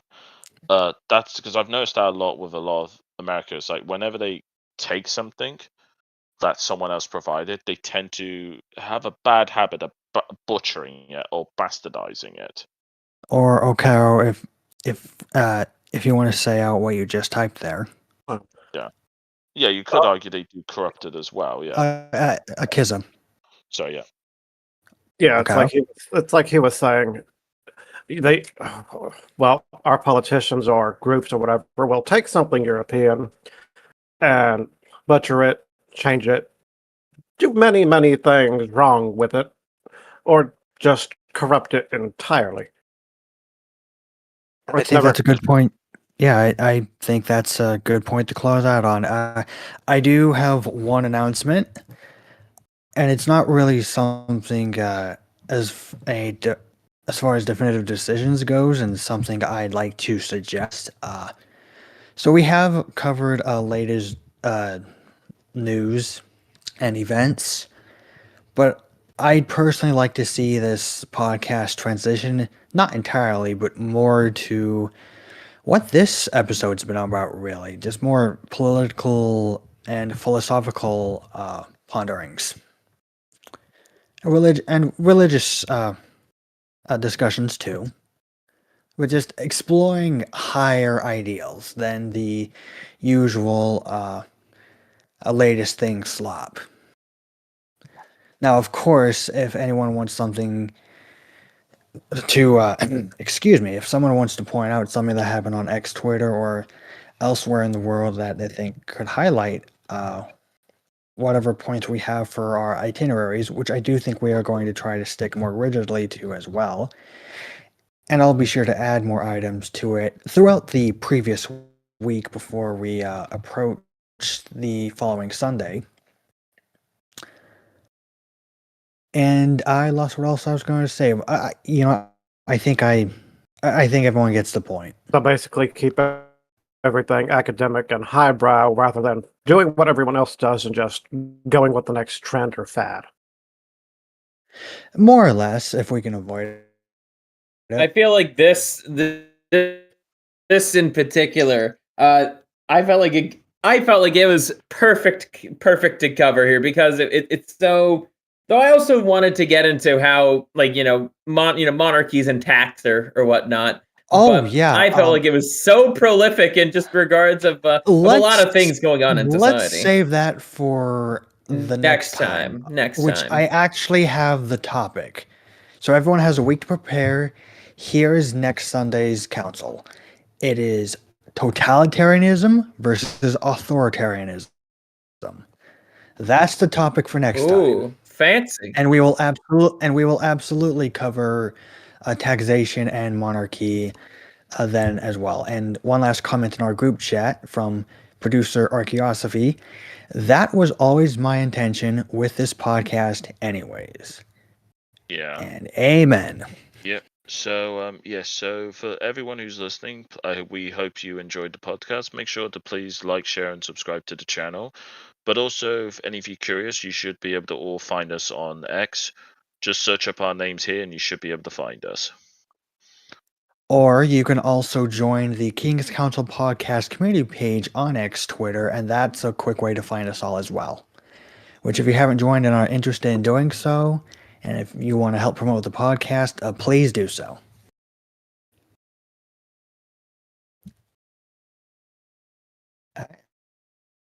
I think that's all.